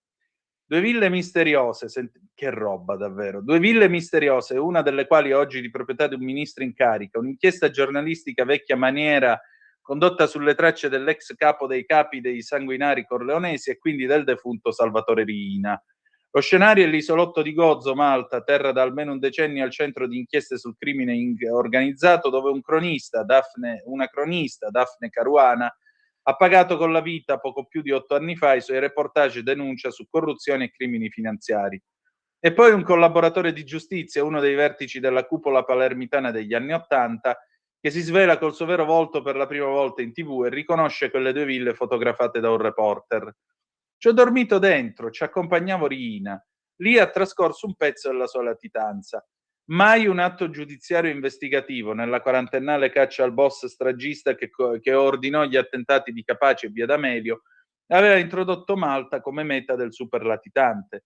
Ma un'inchiesta di Silvio Schiembri, in onda dopodomani allo stato delle cose condotto da Massimo Giletti, mette in fila indizi e riscontri che sembrano non lasciare adito a dubbi. Una delle due ville è attualmente di proprietà del ministro dell'agricoltura maltese in carica Anton Refalo, estraneo ai fatti. Braccato dal cronista mentre scarica un grande quadro da un furgoncino, spiega di aver acquistato quella villa circa prima del mio matrimonio, circa 25 anni fa. Ma alla domanda su chi fosse il proprietario precedente dell'immobile ubicato nella cittadina di Cala, la replica si fa dura: fatti i fatti tuoi. Sale in auto e va via. Come l'inchiesta sia arrivata a quelle ville è presto detto. Una lettera anonima è stata inviata al giornalista Pino Maniaci. Dava descrizione di un'abitazione su 2 piani con terrazza e vista mozzafiato sull'isola di Malta. Diceva che era stato il nascondiglio di Riina in più occasioni durante la latitanza, svela Giletti, e abbiamo deciso di andare sul campo con un'inchiesta vecchia maniera, una prova di giornalismo investigativo. Il reporter si imbarca per Malta più volte a caccia di riscontri. Conosce e parla con diverse persone del luogo. In molti ci hanno raccontato di averlo visto diversi anni fa, aggiungendo però che Riina era un turista sui generis, educato, mai protagonista di discussione, nessun accenno di protagonismo. La prima villa si trovava a ovest dell'isola e le conferme sulle dettagliate informazioni della lettera anonima ci vengono dai vicini di casa. Alcuni non sapevano negli anni '80 che Riina fosse il capo dei capi, ma lo hanno riconosciuto dopo, quando la sua foto è diventata simbolo del male. Ed è da più testimonianze che la trasmissione della Rai finisce sulle tracce della seconda villa. Un contatto del luogo, la cui identità è da tutelare in modo assoluto, ci ha parlato attualmente della casa di un ministro. Gli ho chiesto, racconta il cronista, di indicarmi un punto su Google Maps. Ho fatto una promessa, punto un dito sull'indirizzo giusto e poi non ci vediamo più. Così si arriva alla casa di Anton Refalo. Il timbro finale più rilevante arriva dal collaboratore di giustizia Gaetano Grado. Vede la foto delle ville, le riconosce, indica luoghi vicini non inquadrati nello scatto e racconta di aver addirittura dormito dentro una di quelle strutture. Ci accompagnavo, Totò Riina dichiara.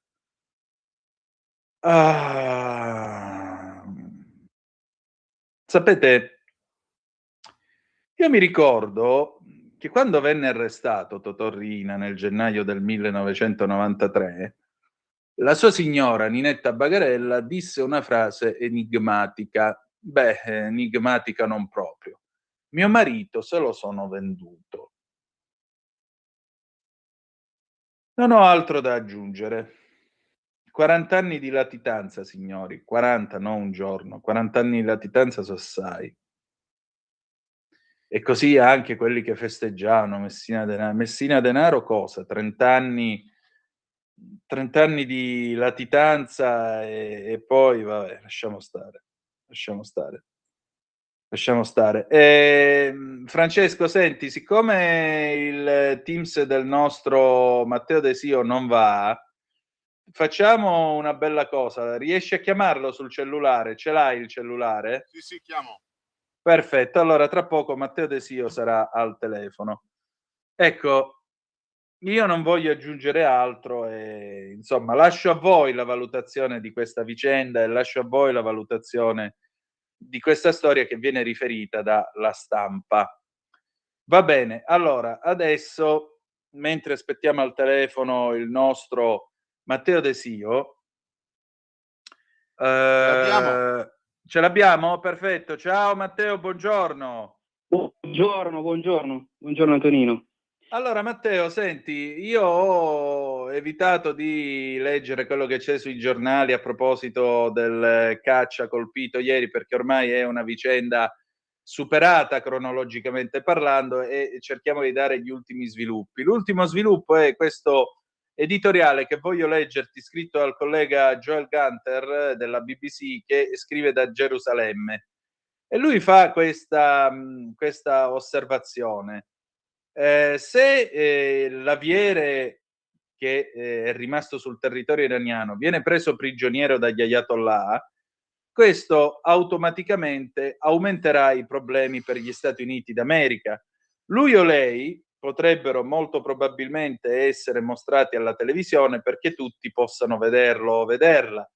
Un'immagine che potrebbe soltanto peggiorare la percezione di questo conflitto tra gli americani, che già soffrono per l'aumento del prezzo della benzina e la perdita di 13 componenti delle sue forze armate. Il conflitto è anche, diciamo così, drogato sia negli Stati Uniti che nel mondo, dall'impressione che il presidente Trump non sia riuscito a presentare un argomento, diciamo così, logico per darvi inizio, e non è riuscito a raggiungere l'obiettivo dichiarato di far cadere il regime degli Ayatollah. Trump ha detto che la situazione inerente a questo cacciabattuto non toccherà i negoziati con l'Iran, ma questo potrebbe cambiare rapidamente se verrà catturato l'aviere che al momento è disperso, e dimostra che, per quanto degradato, l'Iran è ancora in grado di creare importanti mal di capo sia militari che politici per Trump nel corso di questa guerra. Che ne pensi? Penso che innanzitutto che è incredibile anche come in generale come viene trattato adesso l'Iran come un povero paese indifeso e non come una dittatura sanguinaria che ha limitato la libertà delle persone, e sembra quasi in molti nelle parti politiche che si oppongono a Trump sembrano quasi gioire di queste notizie in cui alla fine si mettono in difficoltà tutti per supportare che cosa? Un regime che una volta che loro decidessero anche solo di visitarlo non sarebbero contenti di questa presenza, diciamo, strana, come la definirebbero in Iran, se non peggio. Guarda, dimmi. Secondo me parliamo di un Iran che è vero che non ci si aspettava che fosse così solido nelle fondamenta per quanto riguarda l'amministrazione politica, però ricordiamo sempre che è un regime che purtroppo spadroneggia un paese importantissimo da 47 anni, e in più non è vero che Trump non ha attaccato senza motivo, lo sappiamo tutti qual è il motivo, un programma nucleare che rischiava di arrivare anche a qualcos'altro in una zona già di suo turbolenta, e ovviamente Trump è intervenuto a favore di un alleato storico. Poi, se i media americani stanno cercando di mettere ancora più confusione nella testa dell'americano medio, quella è un'altra storia ovviamente, ma quella è la ragione legittima degli americani, ed è quello che ha sempre dichiarato Trump. Ma guarda, questo, allora, intanto condivido con te la vergognosa percezione, ma questo si vede anche sulla stampa italiana. Godono all'idea che la guerra vada male, godono all'idea che l'America e Israele perdano la guerra. Evidentemente gli piace che un regime fanatico si doti della bomba atomica e, chiudendo lo stretto di Hormuz, ci minacci con l'arma del petrolio, perché questa è la realtà di questi 4 imbelli che scrivono queste robe ogni mattina. Io però ieri scrivevo un'altra cosa, uscirà su Italia Oggi nei prossimi giorni, l'ho anticipata ai nostri ascoltatori e ieri sera a Zoom, la ripeto ora in rassegna stampa.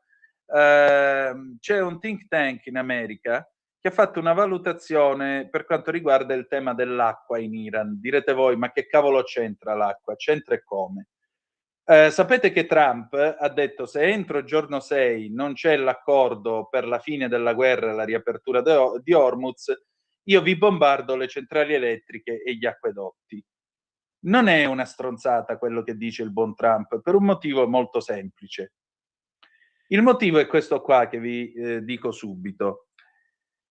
La rete energetica iraniana è una rete che sostanzialmente ha una cattivissima manutenzione, dove spesso i cali di corrente o i blackout non sono, diciamo, non sono eventi sporadici, e in particolare essa si regge soprattutto sugli impianti idroelettrici. Poi ci sono anche degli impianti nucleari. Dice: perché l'acqua? L'acqua serve intanto a riempire le dighe, che vengono utilizzate sia per bere che per irrigare, che anche per i servizi igienici nelle città, avere l'acqua corrente. Bene, pensate che Teheran, la capitale dell'Iran, è entrata nel momento zero, cioè le riserve d'acqua sono al di sotto del minimo proprio garantito per far funzionare il rubinetto dell'acqua che avete in casa, è entrata nel momento zero nel corso del 2024. Tant'è vero che Pezeshkian, il presidente iraniano, ha cominciato a parlare di spostare la capitale del paese in un'altra città, idraulicamente più favorevole. La seconda cosa che vi dico, gli impianti atomici hanno bisogno di acqua per raffreddare, come si dice, il nocciolo e per far funzionare gli impianti, per generare il vapore poi nelle turbine che si muovono e producono la corrente elettrica. Quando l'acqua è poca e la papera non galleggia, cosa succede? Succede che la produzione energetica si dimezza perché gli impianti lavorano a potenza ridotta. Allo stesso modo, pensate, nel corso del 2024 l'Iran ha dovuto subire una siccità prolungata nel corso della quale le dighe in media sono state riempite soltanto per il 13% della capacità totale. Attenzione, 13% medio, ma ce ne sono alcune che sono arrivate all'1% di riempimento totale. Ora c'è un piccolo fatto. Questa roba qui è stata alla base, tra i vari motivi scatenanti, delle rivolte che ci sono state a gennaio. E ora vi do un'altra notizia. Tra poco, perché noi siamo in primavera, ma lì tra poco comincerà la stagione estiva. La stagione estiva in Iran è molto lunga, molto calda e molto secca, e senza acqua non vai da nessuna parte. Ultimo dato, gli acquedotti in Iran fanno schifo perché fanno acqua letteralmente da tutte le parti. Non solo, l'Iran in questi anni, anziché spendere soldi per migliorare i propri acquedotti e fare per esempio le serre idroponiche come quelle che in Israele hanno fatto fiorire il deserto, ha preferito costruire missili e droni. Ecco, mentre gli ayatollah invasati facevano questa roba qui, la rete idraulica faceva sempre più schifo. Pensate che in Iran il 10% del PIL è imputabile all'agricoltura, è coltivato solo il 12% del territorio nazionale e sapete quant'acqua assorbe? Il 93% di quella che c'è. Quanto fa schifo la distribuzione della risorsa idrica in Iran? Punto di domanda. Quanto viene sprecata? Quanto antiquati sono i mezzi che vengono utilizzati? Per cui loro si possono fare tutti i missili che vogliono, non è un problema. Ma se davvero Trump gli bombarda come si dice, gli bombarda le dighe e gli bombarda le centrali elettriche, altro che l'età della pietra, la gente inferocita li va a pigliare casa per casa e stavolta impicca gli ayatollah. Scommettiamo? Matteo, prego. Concordo con quello che hai detto, anche solo per l'elettricità che mantiene tutta la struttura, anche solo per quanto riguarda la struttura militare. Quindi diciamo che Trump ha ancora varie carte, Trump e Israele hanno ancora varie carte da giocare contro questo regime sanguinario, e che soprattutto ricordiamo sempre che Trump in realtà avrebbe anche quasi un conto personale con un regime del genere, perché hanno tentato di ammazzarlo. Sono riusciti, esatto, sono riusciti innanzitutto ad hackerare il proprio staff quando era durante la campagna elettorale, e in più hanno cercato più volte di eseguire attentati. Quindi parliamo di un regime che secondo me è stato difeso impropriamente dalla stampa italiana e non solo, e che adesso si spera che anche la popolazione riesca a travolgere questi personaggi che non sono più stimati, anche perché prima di questa guerra io mi ricordo di social invasi dalle foto di Teheran negli anni 70, prima della rivoluzione. Ma quanto era bello l'Iran, ma quanto erano liberali, quanto erano progressisti, quanto erano attenti alla libertà personale, quanto le donne, che bello vederle vestite all'occidentale. Ed ora invece sembra veramente che Trump, gli Stati Uniti e Israele siano solo dei personaggi negativi, anche per quanto riguarda ad esempio lo scandalo che avete visto tutti, perché è stato ribattuto anche nei notiziari italiani, dell'insider trading. Ma Sì, di Exit. purtroppo tutti i politici americani, e chi comandava la cricca era Nancy Pelosi, che umiliava gli indici di Wall Street in tutti i reparti, non perdeva mai $1. E quindi diciamo che poi, quando i democratici sono andati a chiedere dei controlli per quanto riguarda il governo, si sono ben guardati dal fare una legge contro l'insider trading per quanto riguarda la politica, anzi hanno semplicemente attaccato l'amministrazione Trump. Questo non per dire va bene l'insider trading perché lo fanno tutti, semplicemente per scoperchiare un po', dato che hanno scoperchiato il vaso di Pandora, ecco, diciamo tutte le cose per bene e quanto in realtà sia grande la problematica. Esattamente. Purtroppo c'è qualcuno che qui si crea il solito mix, no? Da un lato gli anti-americani, poi ora abbiamo un antisemitismo che si taglia col coltello, e quindi a maggior ragione, figurati, impazziscono all'idea che questo pilota magari, o questa pilota, peggio ancora, vengano presi dagli iraniani, mostrati in televisione e naturalmente costretti a fare qualche dichiarazione del genere: sono stato costretto a bombardare, ho ucciso dei bambini, Trump è un assassino. Figuratevi tutto l'armamentario che tireranno fuori. Dico anche un'altra cosa: non è la prima volta che i media fanno finire male una guerra per gli americani. Nel 1968 ci fu la famosa offensiva del Tet, che sì, si basò sull'effetto sorpresa dei Viet Cong, ma in realtà quell'offensiva non si concluse con la vittoria dei Viet Cong, perché gli americani reagirono prontamente e annientarono i Charlie che avevano tentato di aggredirli nel giorno del Capodanno lunare. Però l'attacco venne considerato come una sconfitta americana, e soprattutto Walter Cronkite, che alla CBS faceva ogni sera un breve editoriale di qualche minuto, disse sostanzialmente: l'America non può più vincere questa guerra. Quando Lyndon Johnson, che era il presidente degli Stati Uniti che più volle l'escalation in Vietnam, vide questo editoriale, disse: se io ho perso Cronkite, ho perso tutta l'America. Risultato, ordinò l'inizio dei colloqui di pace con le Dactot a Parigi, e soprattutto qualche mese dopo si presentò in televisione e annunciò che non si sarebbe ricandidato e che quindi questo sarebbe stato il suo ultimo mandato da presidente degli Stati Uniti d'America. Poi a novembre del 68 le elezioni vennero vinte da Nixon. Nixon nel 73 portò all'armistizio alla fine della guerra.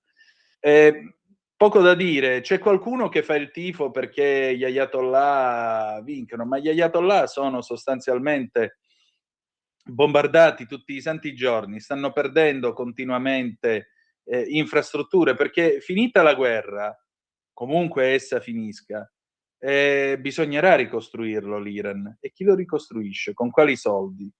Come si ricostruisce? Quindi, seconda cosa, non è che ricostruiscono dalla sera alla mattina.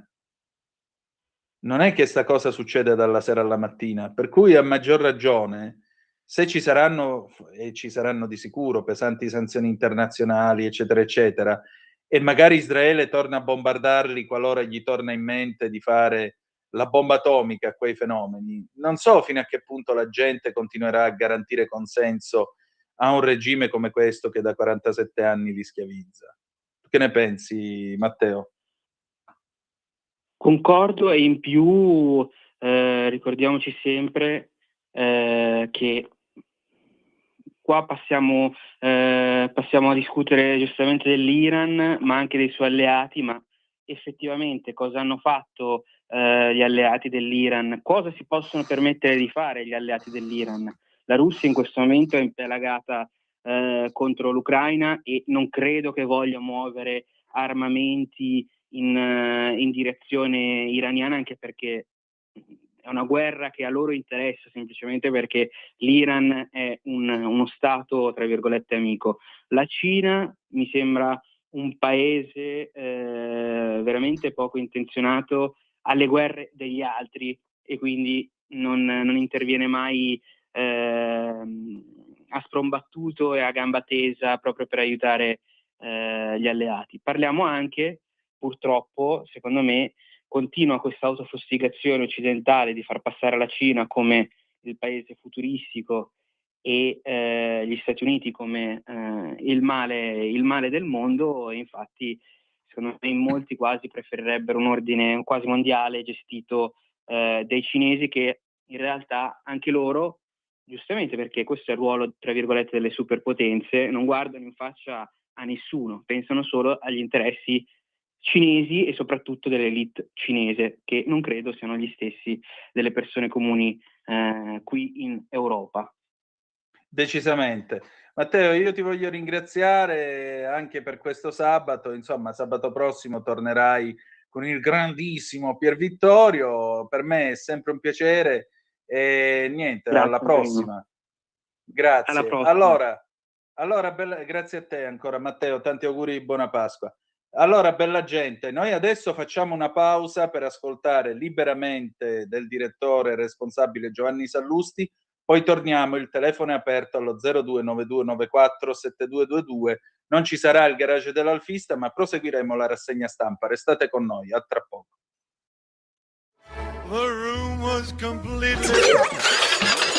Stanco di perderti i tuoi programmi radiofonici preferiti? Vorresti la tua musica, le tue voci amate sempre con te, ovunque tu vada? Radio Libertà, l'applicazione che trasforma il tuo smartphone e tablet nella tua radio personale. Scaricala ora, è gratis per i dispositivi Android e iOS. Avrai tutta la programmazione quotidiana di Radio Libertà a portata di mano. Scopri di più su radiolibertà.net. Semplicemente la tua radio.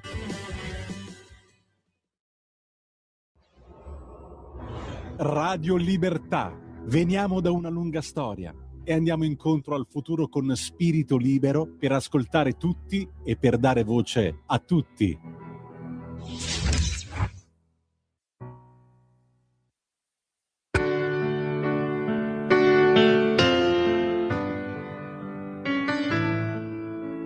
Va ora in onda Liberamente, variazioni e scorribande con Giovanni Sallusti. Eccomi qua.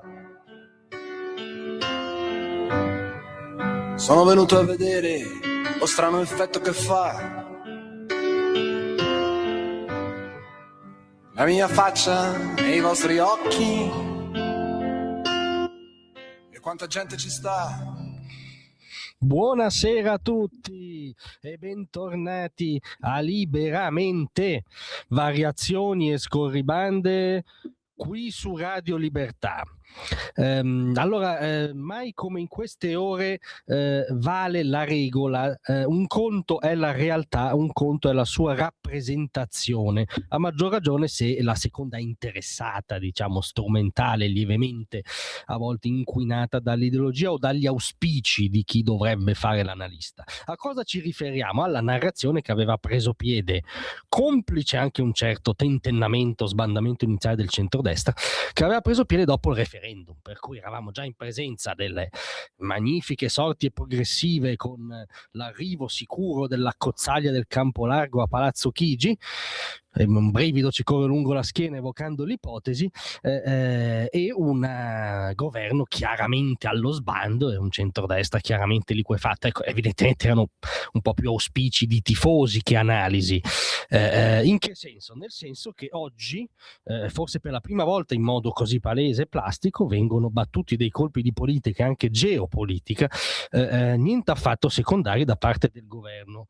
Beh, il primo, quello clamoroso, quello inaspettato, è la missione a sorpresa della premier Giorgia Meloni nel Golfo, a visitare le petromonarchie sunnite, è già atterrata a Jeddah, andrà poi anche negli Emirati Arabi, in Qatar, e l'agenda è niente meno che la sicurezza energetica e la situazione internazionale, cioè l'agenda infuocata della contemporaneità, anche per ribadire e rafforzare partnership commerciali che già il governo aveva implementato, soprattutto con l'Arabia Saudita, e ragionare insieme sulla decisiva faglia di rottura sulla sicurezza energetica che passa dal problema dello stretto di Hormuz. E questo è un colpo, nel senso che è un grande segnale sulla lucidità delle priorità di questo momento, che non sono le amanti di Piantedosi, lo diciamo subito. Sappiamo che per molti la priorità è quello che accade nel letto di Piantedosi.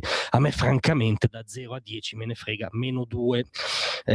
Poi c'è l'altra notizia di giornata sul fronte governo, che è un altro colpo parziale, interlocutorio, è una fase in cui si procede anche per tentativi ed errori, ma perché non è che da Roma puoi decidere come va a finire l'incendio globale. Però oggi il governo ha annunciato la proroga del taglio delle accise fino al 1° maggio, una misura oggettivamente attesa da consumatori, automobilisti, cittadini, insomma, e anche l'estensione del credito d'imposta del 20% a tutte le aziende agricole.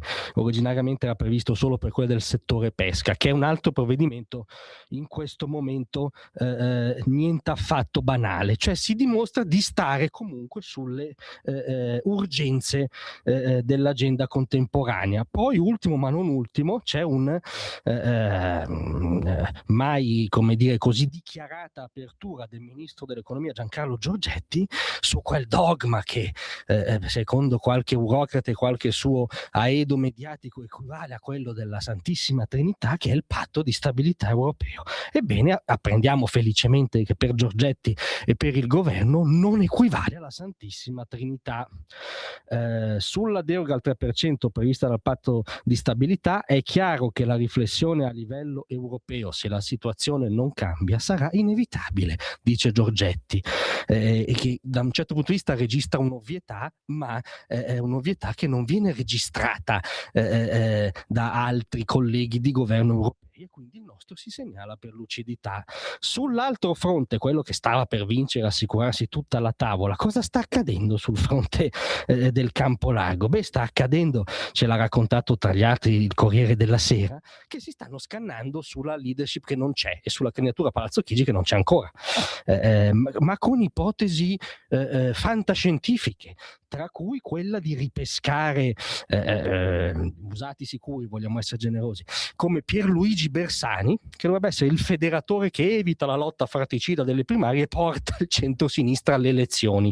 Pierluigi Bersani, persona che è simpatica, diciamo, nelle sue esternazioni, ricordiamo che è colui che doveva smacchiare il giaguaro Berlusconi, e ovviamente non l'ha mai smacchiato, e che ha perso mesi, ore di diretta mortificante sul blog di Grillo a inseguire il Movimento 5 Stelle, ricevendo in cambio pernacchie. Ecco, capite che se l'ideona è ripescare Bersani, non ci sembrano lucidissimi da quelle parti. Ci sono poi le eterne manovre dei Richelieu de noi altri, da Goffredo Bettini a Massimo D'Alema, per spostare lo scettro dalle mani di Elli, alle mani di Giuseppi, e insomma, a cosa si sta dedicando il centro-sinistra? A capire come far fuori i potenziali leader o pseudotali, ripescando pseudo leader di un po' di tempo fa. Quindi, date tutte le difficoltà oggettive dovute anche al contesto internazionale, data una certa reazione iniziale un po' indifesa, un po', come dire, concentrata nel palazzo il centrodestra post referendum con la commedia delle dimissioni a cascata, dato tutto questo, la realtà non è la sua rappresentazione. Il centrodestra oggi dà segni di presenza sulle urgenze dell'agenda, e il centrosinistra dà segni di sbandamento, quindi è coerente con la sua storia. Grazie a tutti, vi auguro una buona Pasqua, a presto. Tra un manifesto e lo specchio,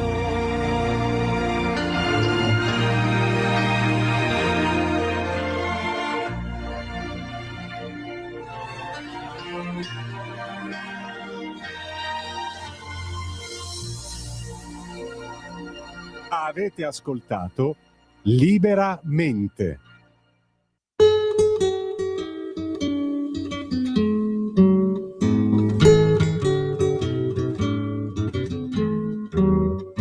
Dormi sepolto in un campo di grano, non è la rosa, non è il tulipano che ti fan veglia dall'ombra dei fossi, ma sono 1000 papaveri rossi.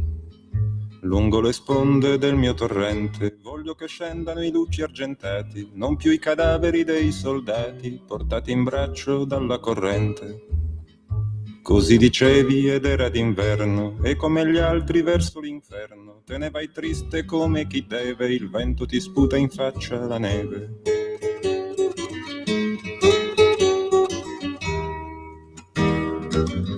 Fermati Piero, fermati adesso, lascia che il vento ti passi un po' addosso, dei morti in battaglia ti porti la voce, chi diede la vita e ben cambia una croce. Ma tu non lo udisti e il tempo passava, con le stagioni a passo di Giava, ed arrivasti a varcar la frontiera in un bel giorno di primavera. E mentre marciavi con l'anima in spalle, vedesti un uomo in fondo alla valle, che aveva il tuo stesso identico umore, ma la divisa di un altro colore.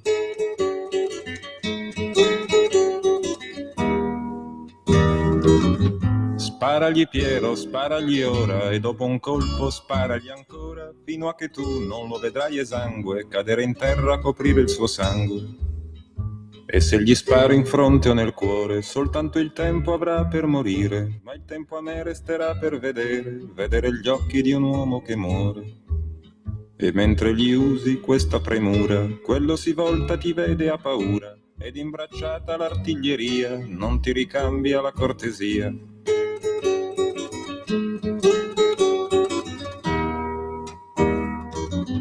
Cadesti a terra senza un lamento e ti accorgesti in un solo momento che il tempo non ti sarebbe bastato a chieder perdono per ogni peccato. Cadesti a terra senza un lamento e ti accorgesti in un solo momento che la tua vita finiva quel giorno e non ci sarebbe stato ritorno. Ninetta mia, crepare di maggio, ci vuole tanto, troppo coraggio. Ninetta bella, dritto all'inferno, avrei preferito andarci d'inverno. E mentre il grano ti stava a sentire, dentro alle mani stringevi il fucile, dentro alla bocca stringevi parole, troppo gelate per sciogliersi al sole.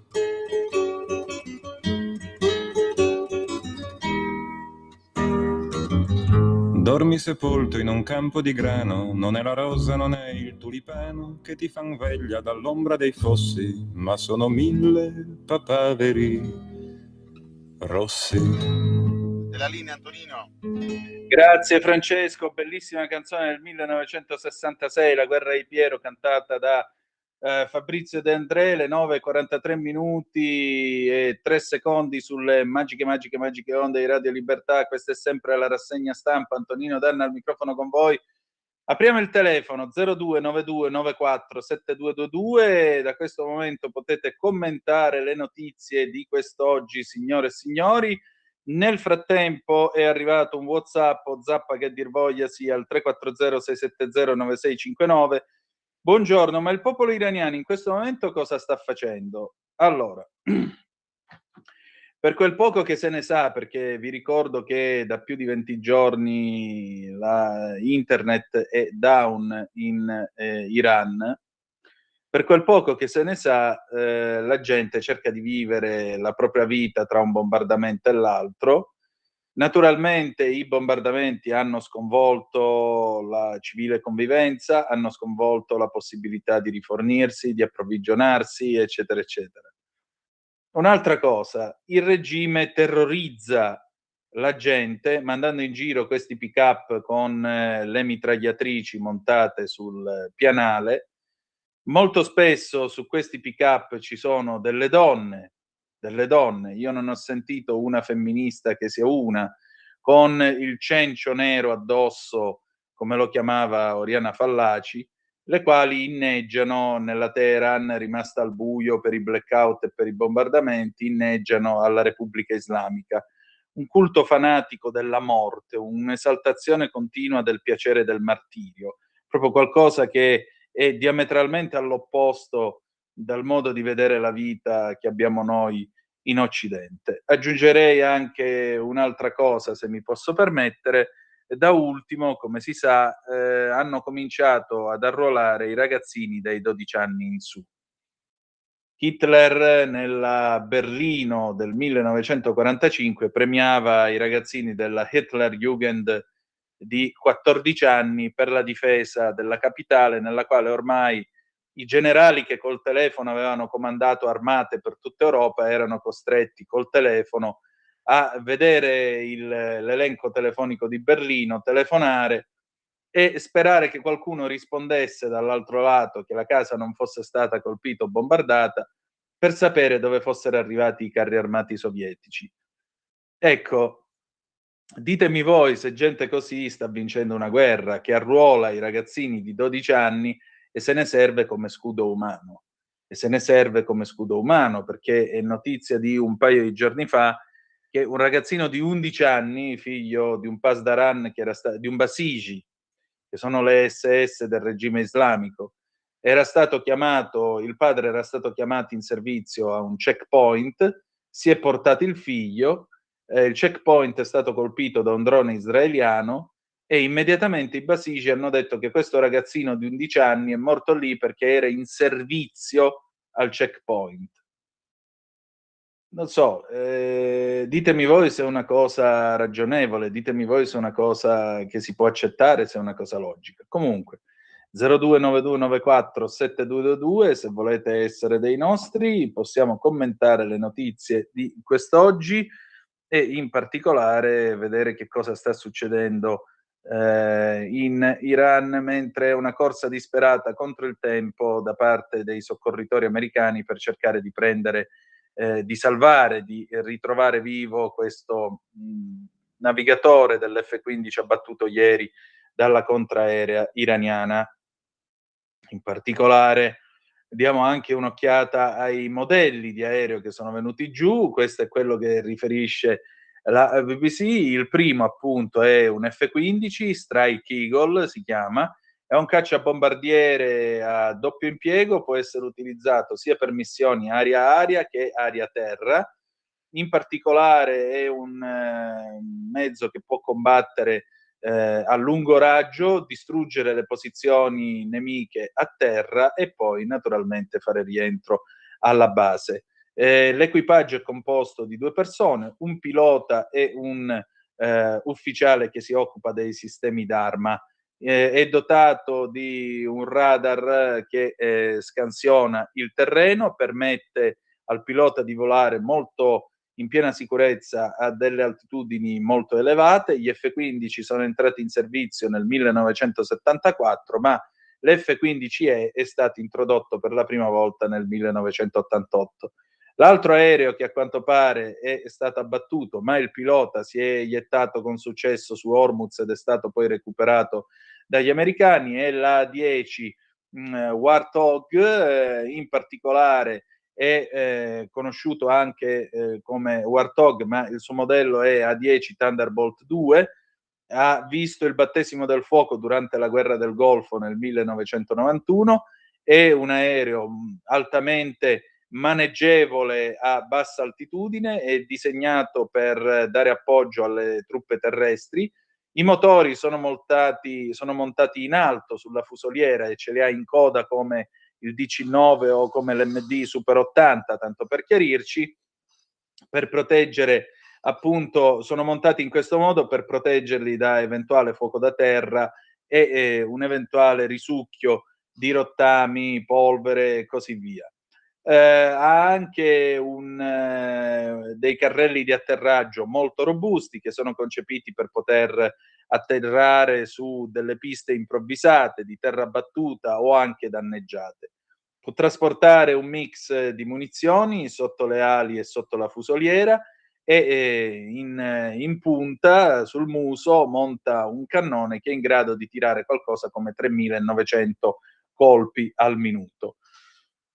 Abbiamo un altro aggiornamento e in particolare la BBC nel suo programma del mattino su Radio 4, sul quarto canale, Laurel Rapp, che è direttore del programma USA e Nord America Chatham House. Chatham House è un grosso think tank inglese che si occupa di politica estera, dice che salvare appunto quest'aviere che al momento si trova in Iran è una missione critica, e in particolare la Rapp dice che catturare l'aviere americano sarebbe un enorme premio per l'Iran e gli darebbe un potente mezzo di negoziazione. Se viene catturato e naturalmente viene mostrato in televisione, questo potrebbe peggiorare la percezione del popolo americano di una guerra che già non è popolare. Se queste immagini dovessero venire fuori, sarebbero estremamente scioccanti da un punto di vista americano. E ancora, se questo aviere viene catturato, il rischio è che la de-escalation del conflitto potrebbe far sembrare tutto ciò come una sorta di ricatto sulla base appunto dell'offerta dell'ostaggio. Al momento gli obiettivi di questa operazione non sono chiari, di questa guerra non sono chiari e stanno diventando sempre più complessi, dice ancora la Rapp. Quindi, come vedete, si viaggia sul filo del rasoio per cercare di salvare questa vita, e naturalmente ancora non sappiamo dove sia questo pilota, non sappiamo se le squadre di ricerca e salvataggio americane siano riuscite a recuperarlo. Non sappiamo se sia ancora in vita, questa è l'altra cosa più drammatica. Comunque, 0292947222 oppure, se volete, 340-670-9659 per essere dei nostri. Sono le 9:51 minuti e 42 secondi, sempre sulle magiche onde di Radio Libertà. Antonino Danna al microfono con voi per questa rassegna stampa. Andiamo a dare una occhiata nel frattempo a Iran International, in particolare, ecco qua, vediamo un po'. Le lezioni universitarie in Iran si terranno online fino a nuovo avviso. Questo è quello che ha dichiarato stamattina il Ministero della Scienza, questo a causa dei continui attacchi israelo-americani. Il ministro ha detto che tutte le lezioni delle università e degli istituti di istruzione superiore nell'attuale anno accademico saranno condotti virtualmente. Nel frattempo giunge anche notizia che i Pasdaran dicono che l'attacco contro l'ambasciata americana a Riyadh non è opera loro, ma è opera di Israele. Vabbè, crediamoci. Abbiamo una telefonata, pronto, chi è là? Ciao Antonino, sono Walter. Oi Walter carissimo, ciao. Ciao. Io volevo, prima hai parlato dell'Europa, di Giorgetti, che dice che il Sì. è una fesseria, bisogna superare questo. Io vorrei che tu, perché io ormai lo so da tempo, però molta gente non conosce come funziona l'Unione Europea, cioè Consiglio, Commissione, Parlamento. Quanto poco conti il Parlamento, quanto decida la Commissione nella quale si presenta una certa Kaja Kallas, che ha ricevuto i voti del sindaco forse di Valencia o di Cimisero Balsamo e dice minchiate atomiche facendosi scudo di essere nella Commissione Europea, ma con quali base, con quali capacità, con quali conoscenze, non lo so. Cioè, spiegaci come funziona l'Europa da un punto di vista decisionale, ovvero noi sappiamo che il 3%, il deficit è stato messo così, è stato buttato lì un numero a caso, ce l'avete spiegato più volte, lo abbiamo recepito, e su questo numero buttato lì a caso, fregandosene della situazione attuale, non prendendone atto come se vivesse, è un po' come Maria Antonietta, insomma. Manca il pane che mangino le brioche. Spiegatelo così lo ricapiamo meglio, magari sentendo un'altra volta. Un po' di no.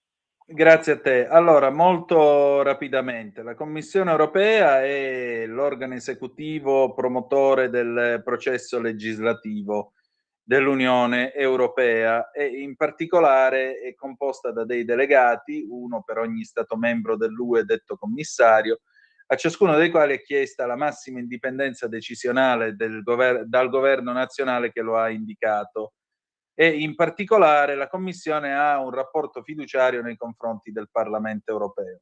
Il Parlamento europeo che cos'è? Il Parlamento europeo è sostanzialmente l'istituzione che condivide la funzione legislativa con il Consiglio europeo, tranne che in alcune aree dove si applicano procedure legislative speciali, partecipa alla procedura di approvazione del bilancio UE, elegge il presidente della Commissione, approva o respinge la nomina della Commissione nel suo insieme, può anche forzare le dimissioni dell'intera Commissione con una maggioranza di 2/3 attraverso l'adozione di una mozione di censura.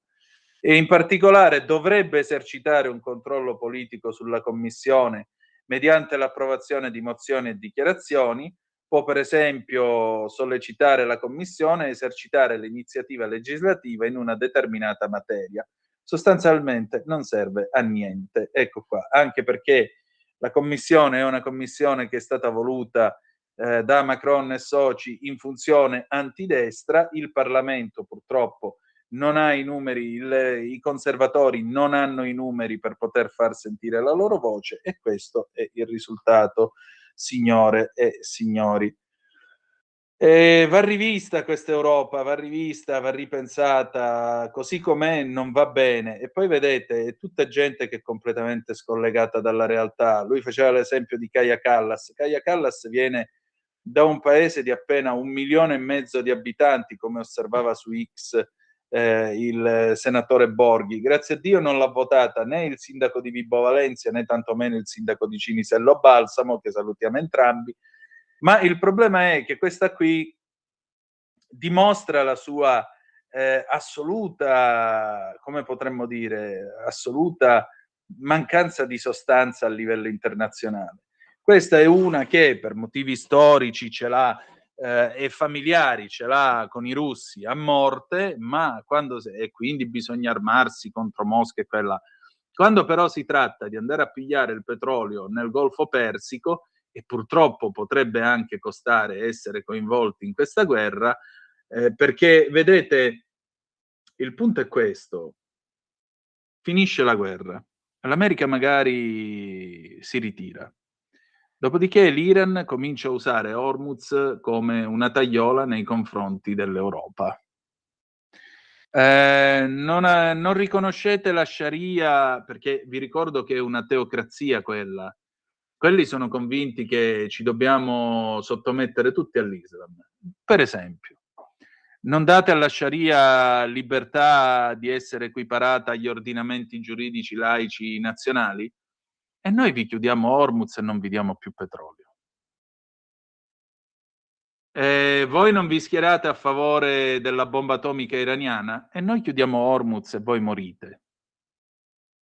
Ecco, questo è quello che vuole l'Europa, dicendo non è una nostra guerra, sottoporsi a un ricatto.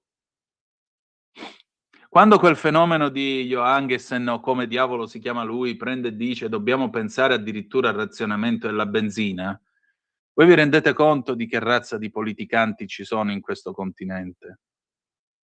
Voi ve ne rendete conto, spero, sì. Non è che dice dobbiamo costruire oleodotti su oleodotti da Riyadh ad arrivare sullo sbocco di Israele in modo tale che le petroliere fanno il pieno nel Mediterraneo e ci portano con un itinerario più breve il petrolio e magari il prezzo della benzina scende.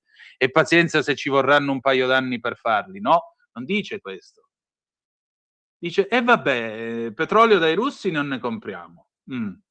Perché i russi sono cornuti, tutto quello che vuoi, va bene, non lo compriamo. Però non è che dice facciamo degli oleodotti che sbocchino in Israele, no, non lo dice. Cosa ti dice? Preparati che ti diamo la tessera annonaria, così poi alla fine del mese vai e ti danno 200 grammi di pane e una fettina di carne da mangiare una volta al mese, come durante la guerra in Italia. Ma stiamo scherzando? Stiamo scherzando? Questo è il livello. Questo è il livello. Questo è il livello. Auguri. Bene, le 9:59 e 33 secondi, noi la chiudiamo qua, ci vediamo martedì alle 18:15 sulle magiche onde di Radio Libertà con Zoom, oppure se volete alle 7:30 tornerà Semivarin con la rassegna stampa. A tutti voi, in questi tempi così contorti, giunga il migliore augurio di una Pasqua che sia nella luce del risorto, di Cristo risorto, che è la cosa più importante. Tanti cari auguri, buona Pasqua. E ricordate che malgrado tutto, the best is yet to come, il meglio deve ancora venire. Vi ha parlato Antonino Danna, buongiorno.